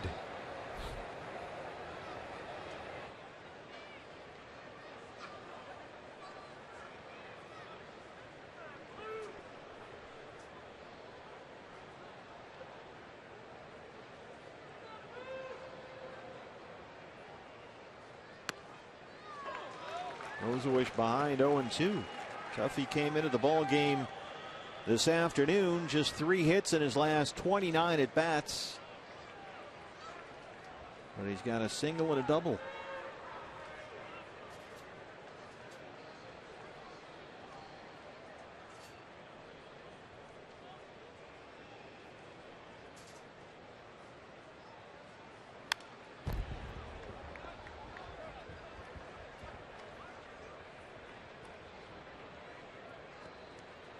Looks like Romo tried to get ahead in the count, and then, as you mentioned, Bob, just kind of zip in that fastball there. Kind of lulls you to sleep with those slow frisbee sliders sweeping across the plate, off the plate, away. Kind of gets you in that slow speed mode, and then tries to sneak that fastball on the inside part of the plate. Tough, he had to speed the bat up there. Just got a piece of it to stay alive. 0-2. Another slider on the way. Reaches down and knocks it by the mound. Here comes Panic. The shovel pass is not in time. And Goza wishes aboard. That should be Tuffy's third hit today. Tough play for the rookie second baseman. Just kind of died on him over there once it got by Romo. Panic didn't think he had enough time to glove and then grab the ball in the bare hand and shovel on to Buster Posey, so he tries to just scoop it off the dirt all the way over to first base. That's kind of a long glove toss and ends up in the dirt. Posey can't come up with it, but Susac right there to back up the play.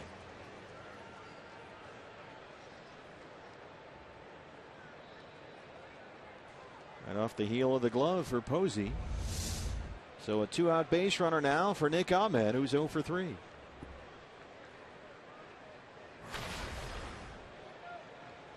Pitcher spot is next. Jordan Pacheco once again in the on-deck circle should Ahmed reach.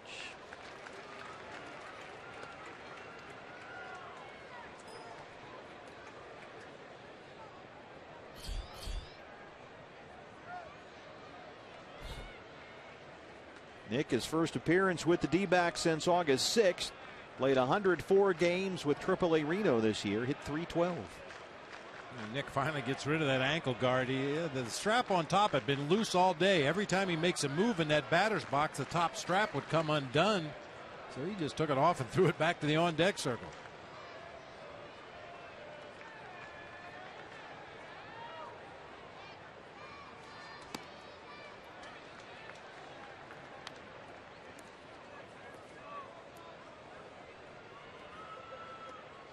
Nick Ahmed from Springfield, Massachusetts.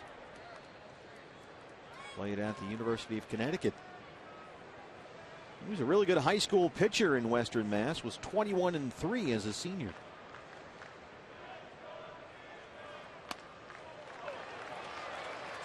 One and two. Romo throw that slider on both sides. Usually he throws it over the middle of the plate and sweeps it off the outside corner. Occasionally he'll start it right at the right-handed hitter and try to nip that inside corner.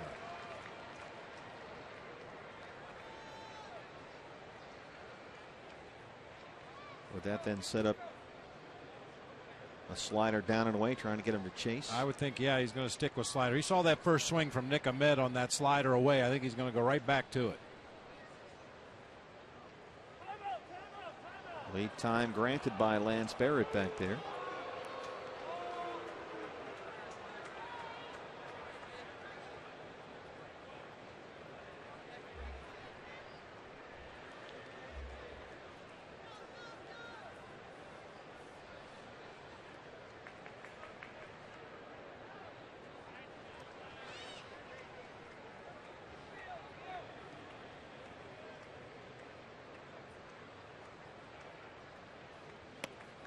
And sure enough, gets Ahmed to chase that slider, and that's the inning. Romo strands the 2-out single, and we go to the 9th inning, still tied at Chase Field.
Giants and the Diamondbacks, our Gila River game summary. A.J. Pollock, a big day so far. A single, a triple, he scored a run.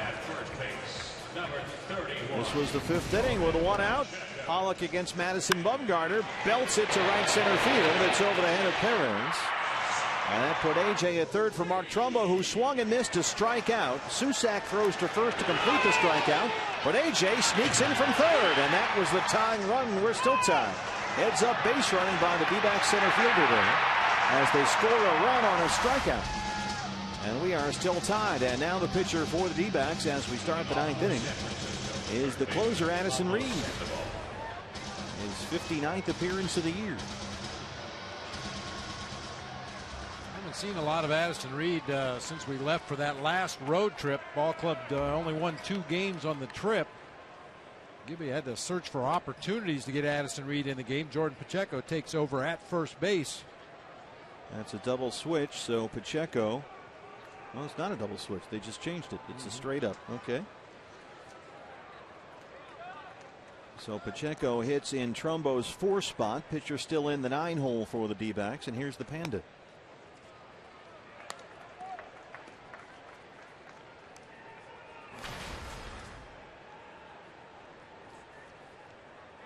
Sandoval 0 for 3.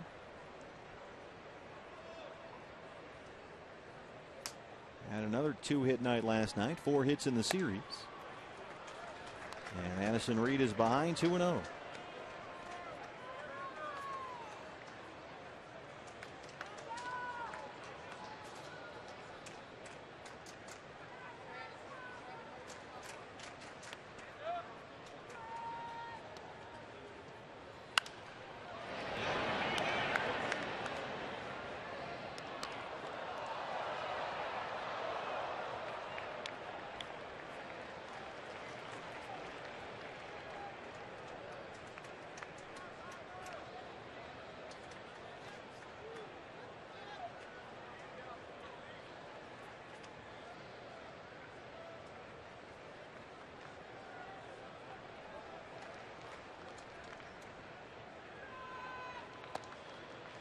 This is Pablo Sandoval's good side of the plate, if you will. He's a switch hitter.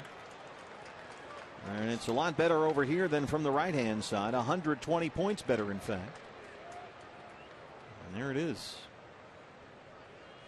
He's got 11 of his 16 home runs as a left-hand hitter. 3 balls and a strike.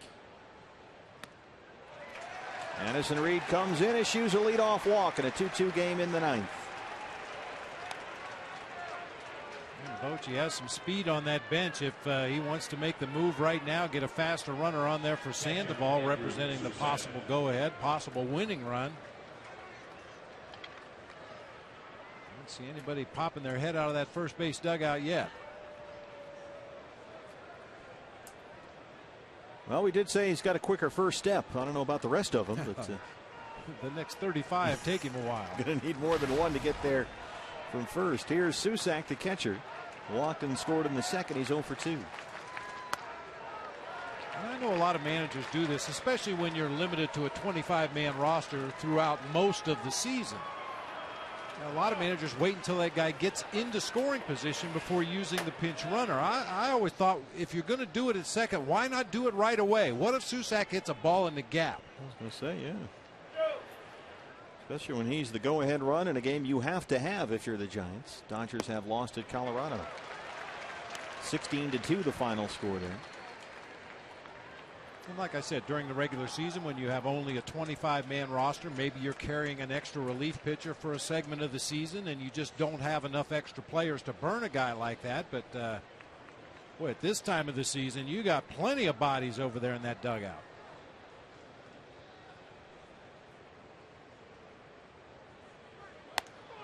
Called strike 3. Addison Reed rings him up, 1 down. Hey, fans, come out October 5th to Salt River Fields at Talking Stick for the culinary clash between some of the Valley's most prominent chefs. Great food and drinks from over 60 restaurants and wineries will be available, and all the proceeds benefit the Boys and Girls Club of Metro Phoenix. For tickets and info, go to dishitoutaz.org and use promo code AZFOX, and you'll get $10 off. Brandon Crawford has had a big day at the plate. He's 3 for 3. 2 singles, a double. He scored a run. He's got an RBI. And Reed jumps ahead 0-1.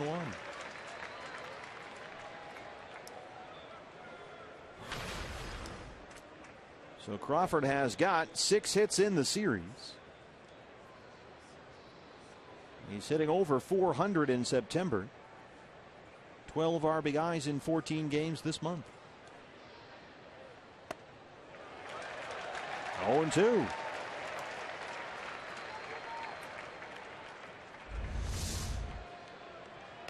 ahead with the slider, just comes back with a middle of the plate fastball, blows it right by Brandon Crawford.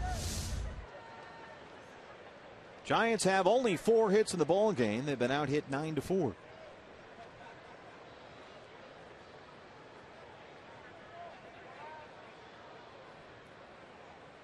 D-backs pitchers have issued 6 walks, 4 by starter Andrew Chafin. That was way outside. 1-2. That would have been bad. That was the Addison Reed slider that just kind of slipped out of his hand there. Never really took the break. Fortunately, not a right-handed hitter. He'd have taken that one right between the numbers. Those guys were not at work, by the way, if you picked up on that sign.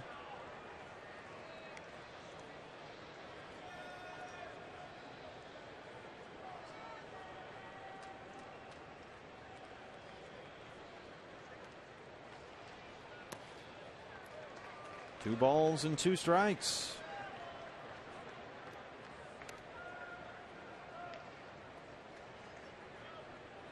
Crawford, despite his hot month of September, will strike out a lot. He's striking out almost 25% of the time this year. Strikeout rate is way up, by far a career high. So we'll see if Reed can get him to chase something here on 2-2. Just in case. Just to let him know you're paying attention to it. If you just ignore the base runner at first, even a slow-footed runner like Pablo Sandoval, he's liable to get out there, get a walking lead, and try to take off and steal a base. Just let him know that you know he's over there. Casilla got the save last night. He started warming up along with the left-hander Jeremy Affeldt. It's full 3-2. Reed walks Sandoval to open up the inning. Struck out Susac, and now it's full on Crawford. Juan Perez is on deck. And the pitcher spot is due up after that.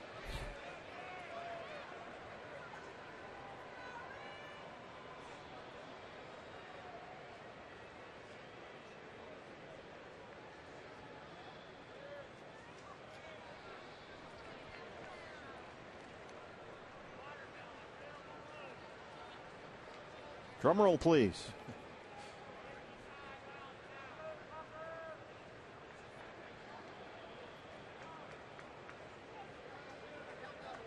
Good thing Adrian Beltre's not in that dugout. 3-2. There goes the Panda. Crawford fouls it back. Well, what a great time for a strike him out, throw him out, double play here to end the inning. Sandoval has to play it cautiously over there at first, get a late break to second base. You're really just trusting that Brandon Crawford will either take ball 4 or put a strike in play. You're not really trying to steal the base. It's more like a hit and run.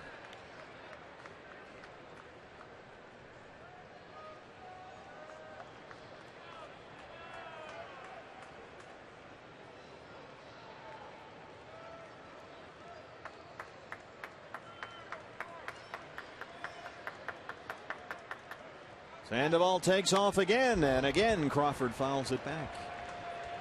Going to wear him out down there.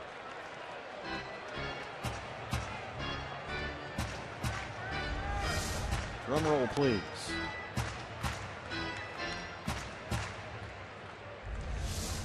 It doesn't necessarily have to result in something good happening, just so something bad doesn't happen for the Giants. As long as Crawford stays alive in the at-bat and Panda doesn't get thrown out on the bases, he'll keep beating on Gary Brown's head over there, or Joe Panik, or whoever that was. I think it's Gary Brown.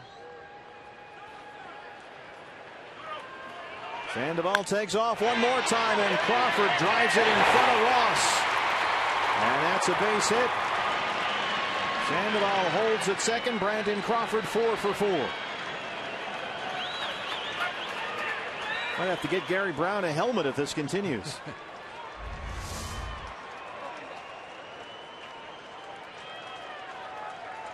That was hit so hard and right in front of Cody Ross that Sandoval had to hold up just enough to keep him from getting into third. And now we're going to have a pinch hitter, and it's going to be Brandon Belt. He will hit for Juan Perez. Brandon Belt has not played since August 6th. And Giant fans, this is a sight for sore eyes. It's been a difficult year for Brandon Belt. Not against the Diamondbacks, though. He's hit .333. There was a 50-game absence with a broken thumb, hurt May 9th. Didn't get back for the Giants until July 4th. He was out for 2 months, had to have surgery. Got back in the lineup, played only 16 games, and then suffered the concussion, and now here he is.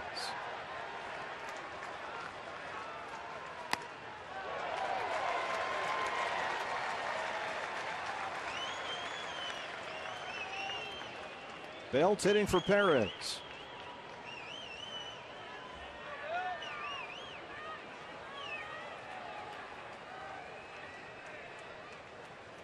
Pitcher spot is next. Matt Duffy is out there in the on-deck circle.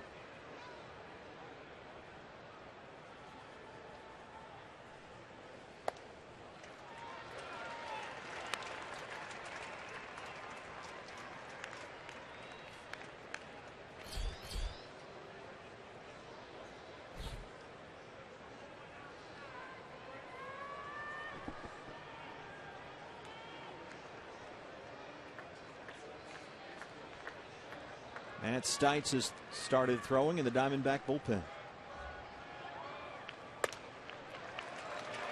2-1 to Brandon Belt. It appears that Addison Reed has thrown 19 pitches in this inning. This is one of those days he does not have his slider. And if the Giants hitters are paying attention in the on-deck circle and over there on the bench, they're going to come to plate and just sit on a fastball. He really struggled to get any kind of break at all on that slider and find the zone with it. So basically he's a one-pitch guy right now. That was a good slider. That one had some down into it. Well, the question is one pitch enough to get a guy who is taking his first at bat in the big leagues in more than a month? Brandon Belt.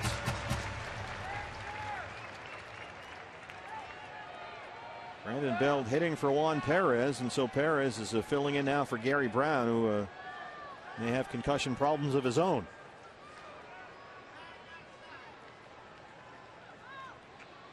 Trying a different trick now. Yep, going to the head and the stomach. The Buddha belly. It's full 3-2.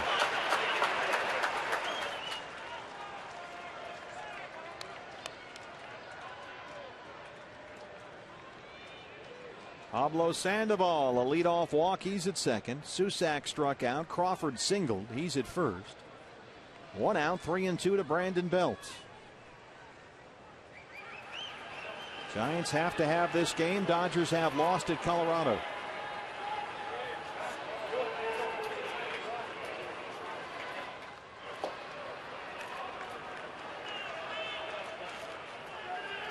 If the Giants can win this one, they will only be 2 games behind the Dodgers with 10 to play. With 3 more games scheduled against LA at Dodger Stadium later this month. 3-2 to Brandon Belt. The bases are loaded. Second walk in the inning issued by Addison Reed.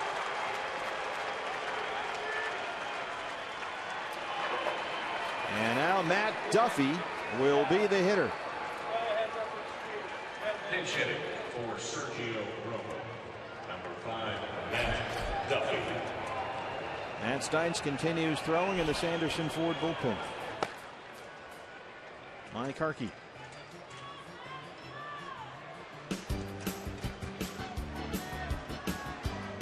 Addison Reed walks Sandoval, got Susac to strike out. Crawford in a line drive right at the feet of Cody Ross in right for his 4th hit. He's 4 for 4. A walk to Belt has loaded him up with 1 out. And it's Matt Duffy, who flied out in a pinch hit appearance in Monday's ball game here. He is 3 for 9 as a pinch hitter this year. This is a kid that won the Eastern League batting title this year, playing for the Braves AA affiliate in Richmond. He's a flying squirrel. He had 332 there in 97 games. If Bruce Bochy's team wins this, they are only 2 back with 10 to play. Sandoval at 3rd, Crawford at 2nd, and Belt at 1st. I saw Duffy on that last road trip. He pinch hit in the 7th inning of the Josh Coleman to Ryan Vogelsong game, a 5-0 Giants victory. Doubled down the right field line to drive home a run in the 7th. Only 53 major league plate appearances. He's hit .220 with 4 RBIs. And Reed cannot find it. It's 1-0. 23 pitches for Addison Reed. More balls than strikes. He has walked 2.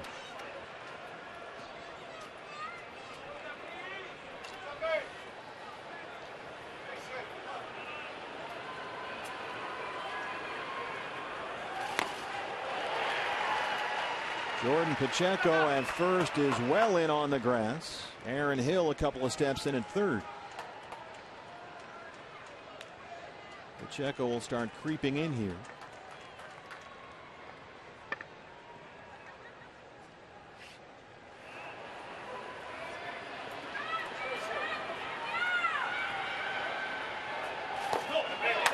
Well, that drum roll for Hunter Pence keeps working in the Giant dugout. Duffy's ahead 2-1. Pollock in center, shaded over toward the pool in right center field. Sandoval, Crawford, Belt.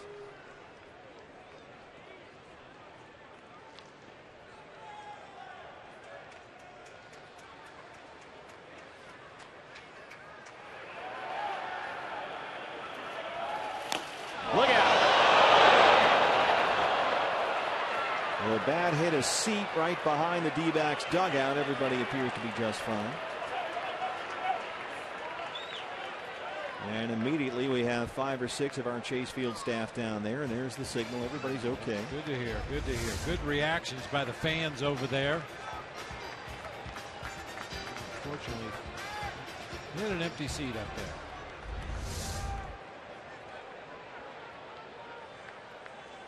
there. Is they're looking at the bat handle. Matt Duffy on the handle of his bat has a Simpsons character with a cartoon on it. Usually there's just a number. And he's got the Duff Man with a Simpsons cartoon on the handle of the bat. There we go again with the drum roll and the stomach rub of the whole thing. It's full 3-2. He's already walked 2 in the inning.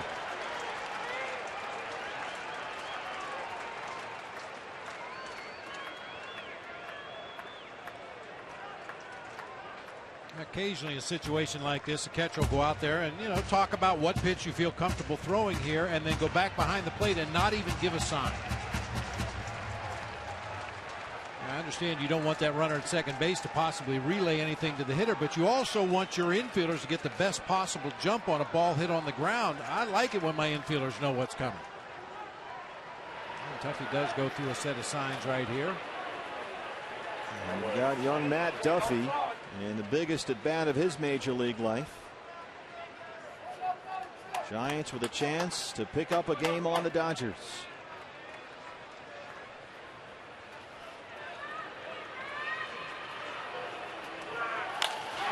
And that's going to drop in center field, a base hit. Sandoval will come in.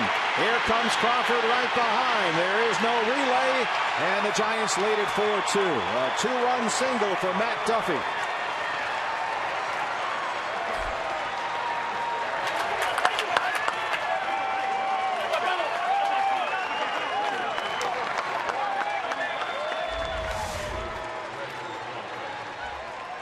Slider that just hung over that inner third of the plate, banged it right back up the middle of the field. You could see Sandoval was going back to tag at third. Crawford held his ground at second base. Diamondbacks might have had a play at the plate right there if that relay was handled just a little better.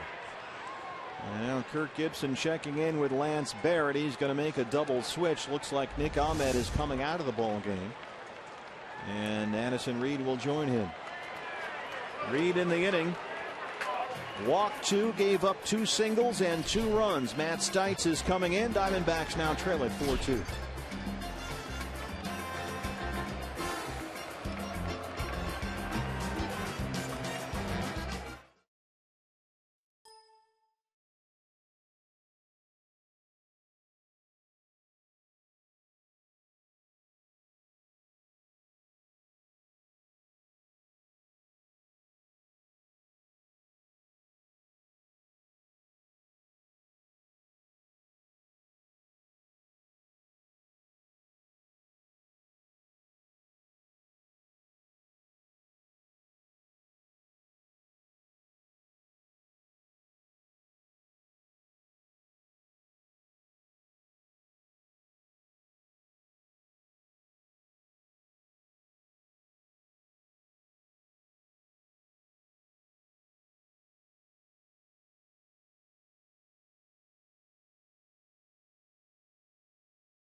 Back in the Giant dugout, not able to play again in this series. And there's the handle of Matt Duffy's bat we were talking about. Oh, we had a great shot of it a moment ago.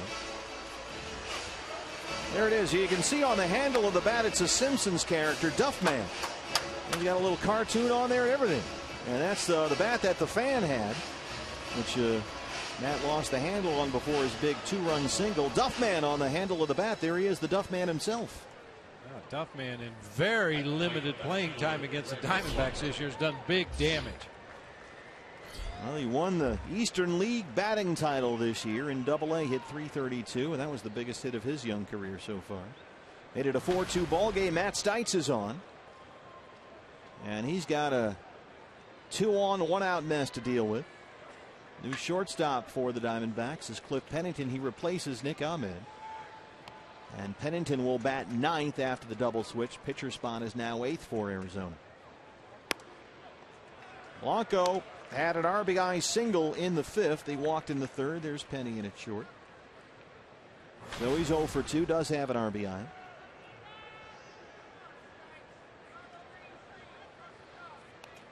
You've got Belt, the runner, at second, and Duffy at first. 2 runs in the 9th. And that is right in front of Roberto Kelly at first, but foul. And look at the mountain. Gregor Carr pounce on that one. Like a cat. Nicely done. You deliver it to whoever the mountain says. Winter is coming.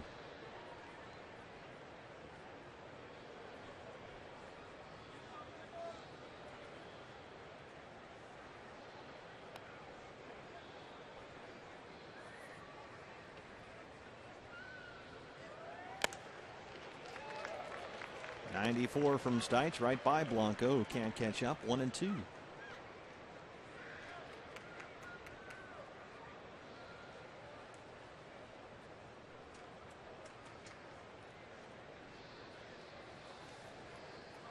Diamondbacks in the 9th will have Pennington, Inciarte, and Owings. 9-1-2.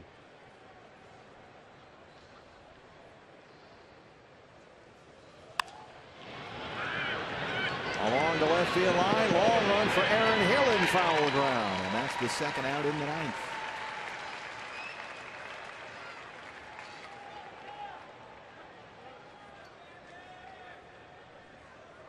Second baseman Brings up Joe Paddock.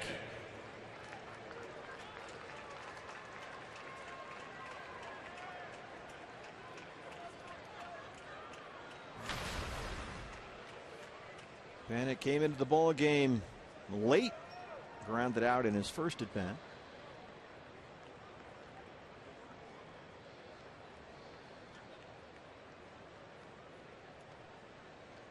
Trying to get Panic right here to make sure Posey doesn't get a chance to come up there. He's on deck.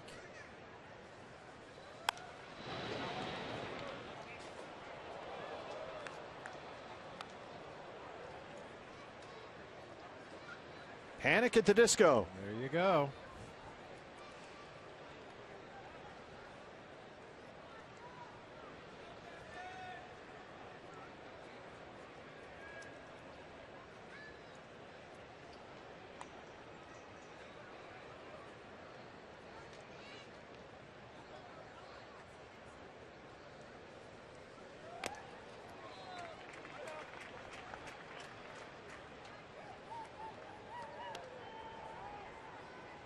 Joe Panic became their everyday guy at second base sometime about the end of June.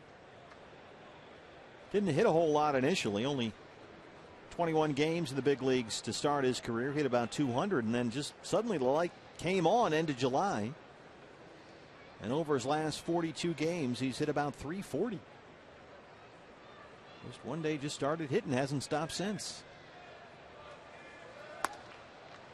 Stites misses there, 2 balls and a strike. Could just be that confidence level and the relaxation. You realize, geez, I hit this in the minor leagues. I've seen pitches like this before. When you initially come up, you're facing bubblegum cards rather than pitchers. Oh my gosh, that's Zach Greinke out there. That's whoever, take your pick. I bet. You're whipped before you even start your at bat. But at some point, the light bulb goes on. You go, wait a minute. These pitches look just like what I've been hitting all year long. 95, and he's not only solved their second base problem, but he's been a very good number 2 hitter in this order. Good contact guy, didn't strike out too much. Usually puts the ball in play. In fact, during this critical run in September, he has struck out only 6 times in 66 plate appearances.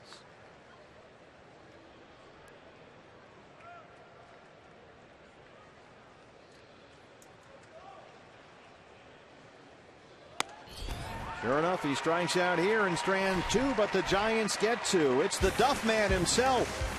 Rookie Matt Duffy, pinch hitting, delivers a 2-run single against Addison Reed, and it's 4-2 Giants as we go to the bottom of the 9th in downtown Phoenix.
Across Major League Baseball as we honor the great one for his sportsmanship, his humanitarian efforts. And each Major League Baseball team has one player nominated for the Roberto Clemente Award. And before the ball game today, Paul Goldschmidt honored as the Diamondbacks nominee. The players take great pride in even being nominated for the Roberto Clemente Award for what it means. Obviously, a lot more than just what you're able to do on the field, your involvement in the community, sportsmanship, and certainly Goldie, a shining example of that. So much great work, he and his wife Amy with Phoenix Children's Hospital. and stays busy while he's nursing that broken hand. Cliff Pennington leads off the ninth against Santiago Casilla. Casilla got his 16th save of the year in last night's ball game. He's out there for the 51st time. Pennington, Inciarte, and Owings in the Arizona ninth, down 4-2.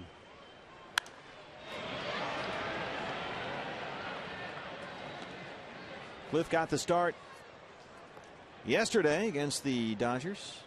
Started at third base, went 0 for 4 against the Giants, pardon me. Had a big pinch hit single in Monday's game, scored a run.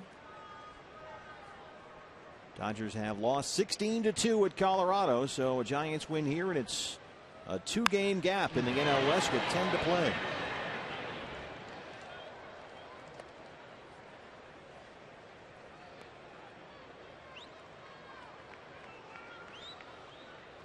And that score for Bruce Bochy's been sitting up there on that board as the Rockies scored a whole bunch of runs in the first inning. It's been up there all day long, almost kind of taunting the Giants after they lost 2 of 3 at home last weekend to the Dodgers. And they fell 4 games back, a chance here to cut it back to 2. 2-2 on Cliff Pennington. Jake Peavy always going down there.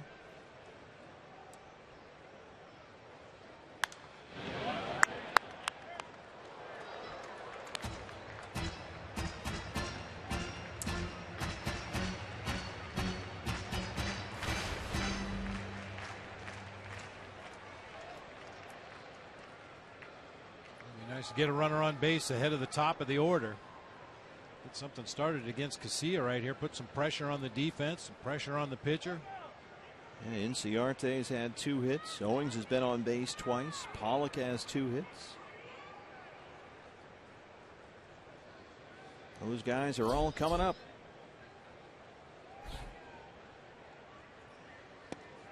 Pennington strikes out, 1 away.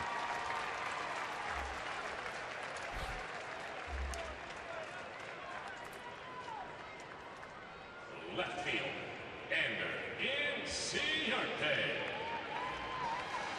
Ender Inciarte, a single in the first, a single in the 7th. He's 2 for 4. He has hit in 6 straight.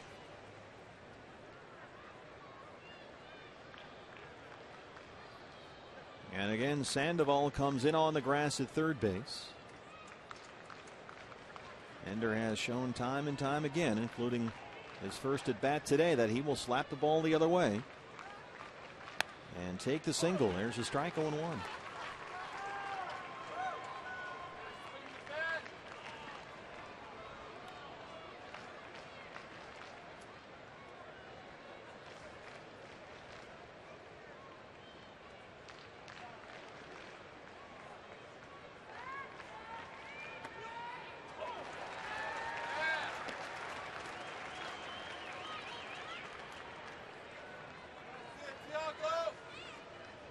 Ender 2 hits last night, 2 this afternoon, won 1 for 4 in Monday's series opener. He's been a .290 hitter here in the second half of the year. This is there, it's 1-2.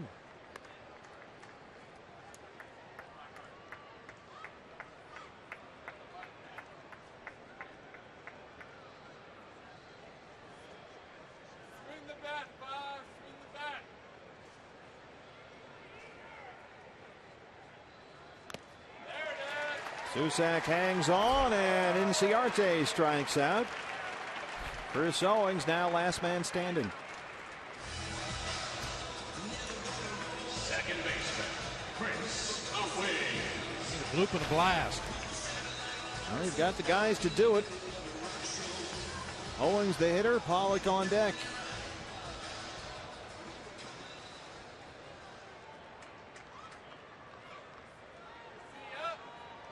Final game of the year between the Giants and Diamondbacks.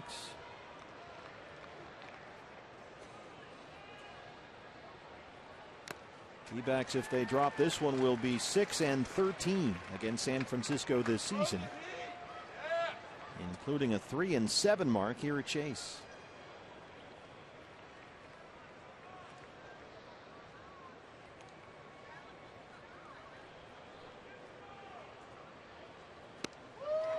And they're down to the last strike.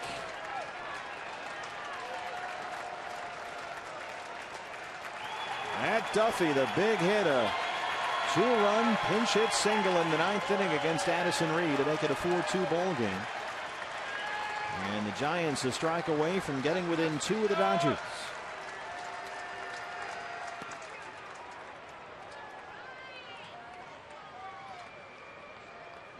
Rally caps in place.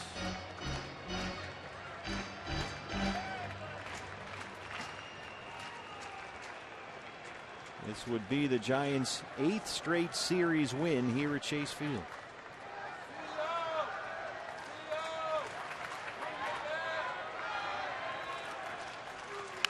Back to Glenn Sherlock at third.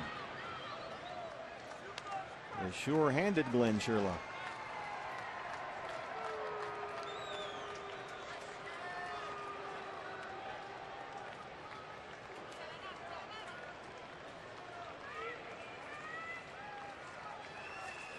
D-backs, as soon as this game ends, on a plane to Colorado. First of 4 tomorrow against the Rockies. Flande and Nuno. 2-2 to Chris Owings.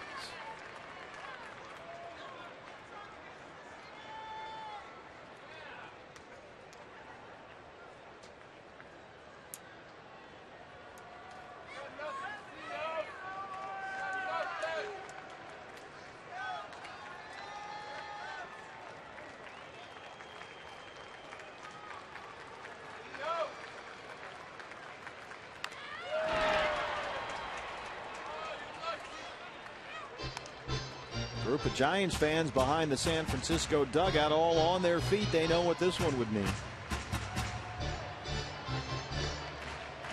An orange and black section down there.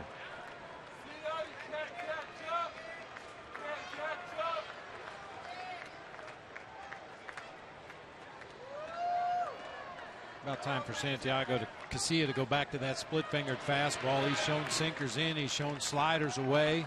The splitter is usually his put-away pitch once he gets to 2 strikes.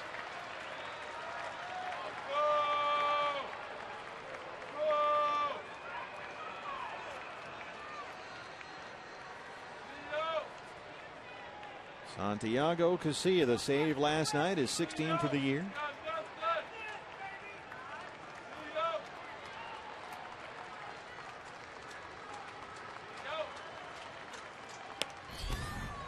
Run it full on Chris Owings.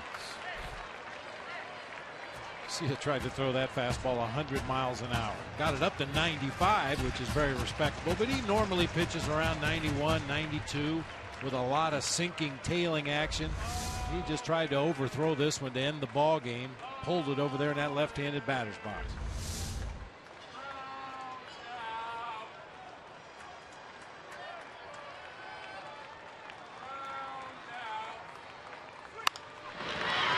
To third. Sandoval can't handle it, and the Diamondbacks are still alive here. A short hop on the Panda, and Owings is aboard. There's the bloop. Now we need the blast. Center field, A.J. Pollock. Although that little half step back before coming in eliminated any chance of smothering that ball on the short hop. He had to play it on that in-betweener and just couldn't come up with it cleanly. E5, and now the D-backs with 2 outs get the tying run to the plate. It's A.J. Pollock. He's 2 for 4, a single in the 3rd. He tripled and scored in the 5th.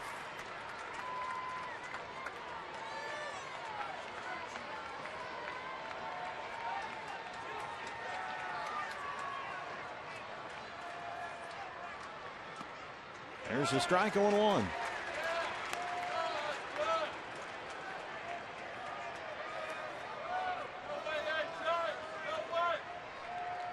Well, AJ had the big hit last night, a game-tying single in the 6th inning. 1 for 5 career against Santiago Casilla.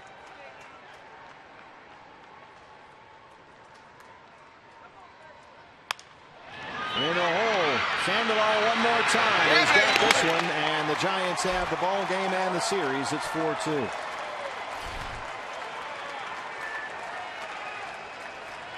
Giants take 2 of 3 here in Phoenix, and with the Dodgers' 16-2 loss at Coors Field earlier today, San Francisco is now 2 games back with 10 to play in the NL West. It's going to be a horse race right down to the wire between those two teams. Pretty much what we expected when the season started. The Giants and Dodgers, the cream of the crop in the West this year. Kind of lost in the shuffle today was another strong outing by Andrew Chafin. Got to be encouraged by what you've seen from the left-hander. Yeah, the rookie looked good in just his second major league start. Giants only get 6 hits, but they win it 4-2. They've now won 8 straight series here at Chase Field.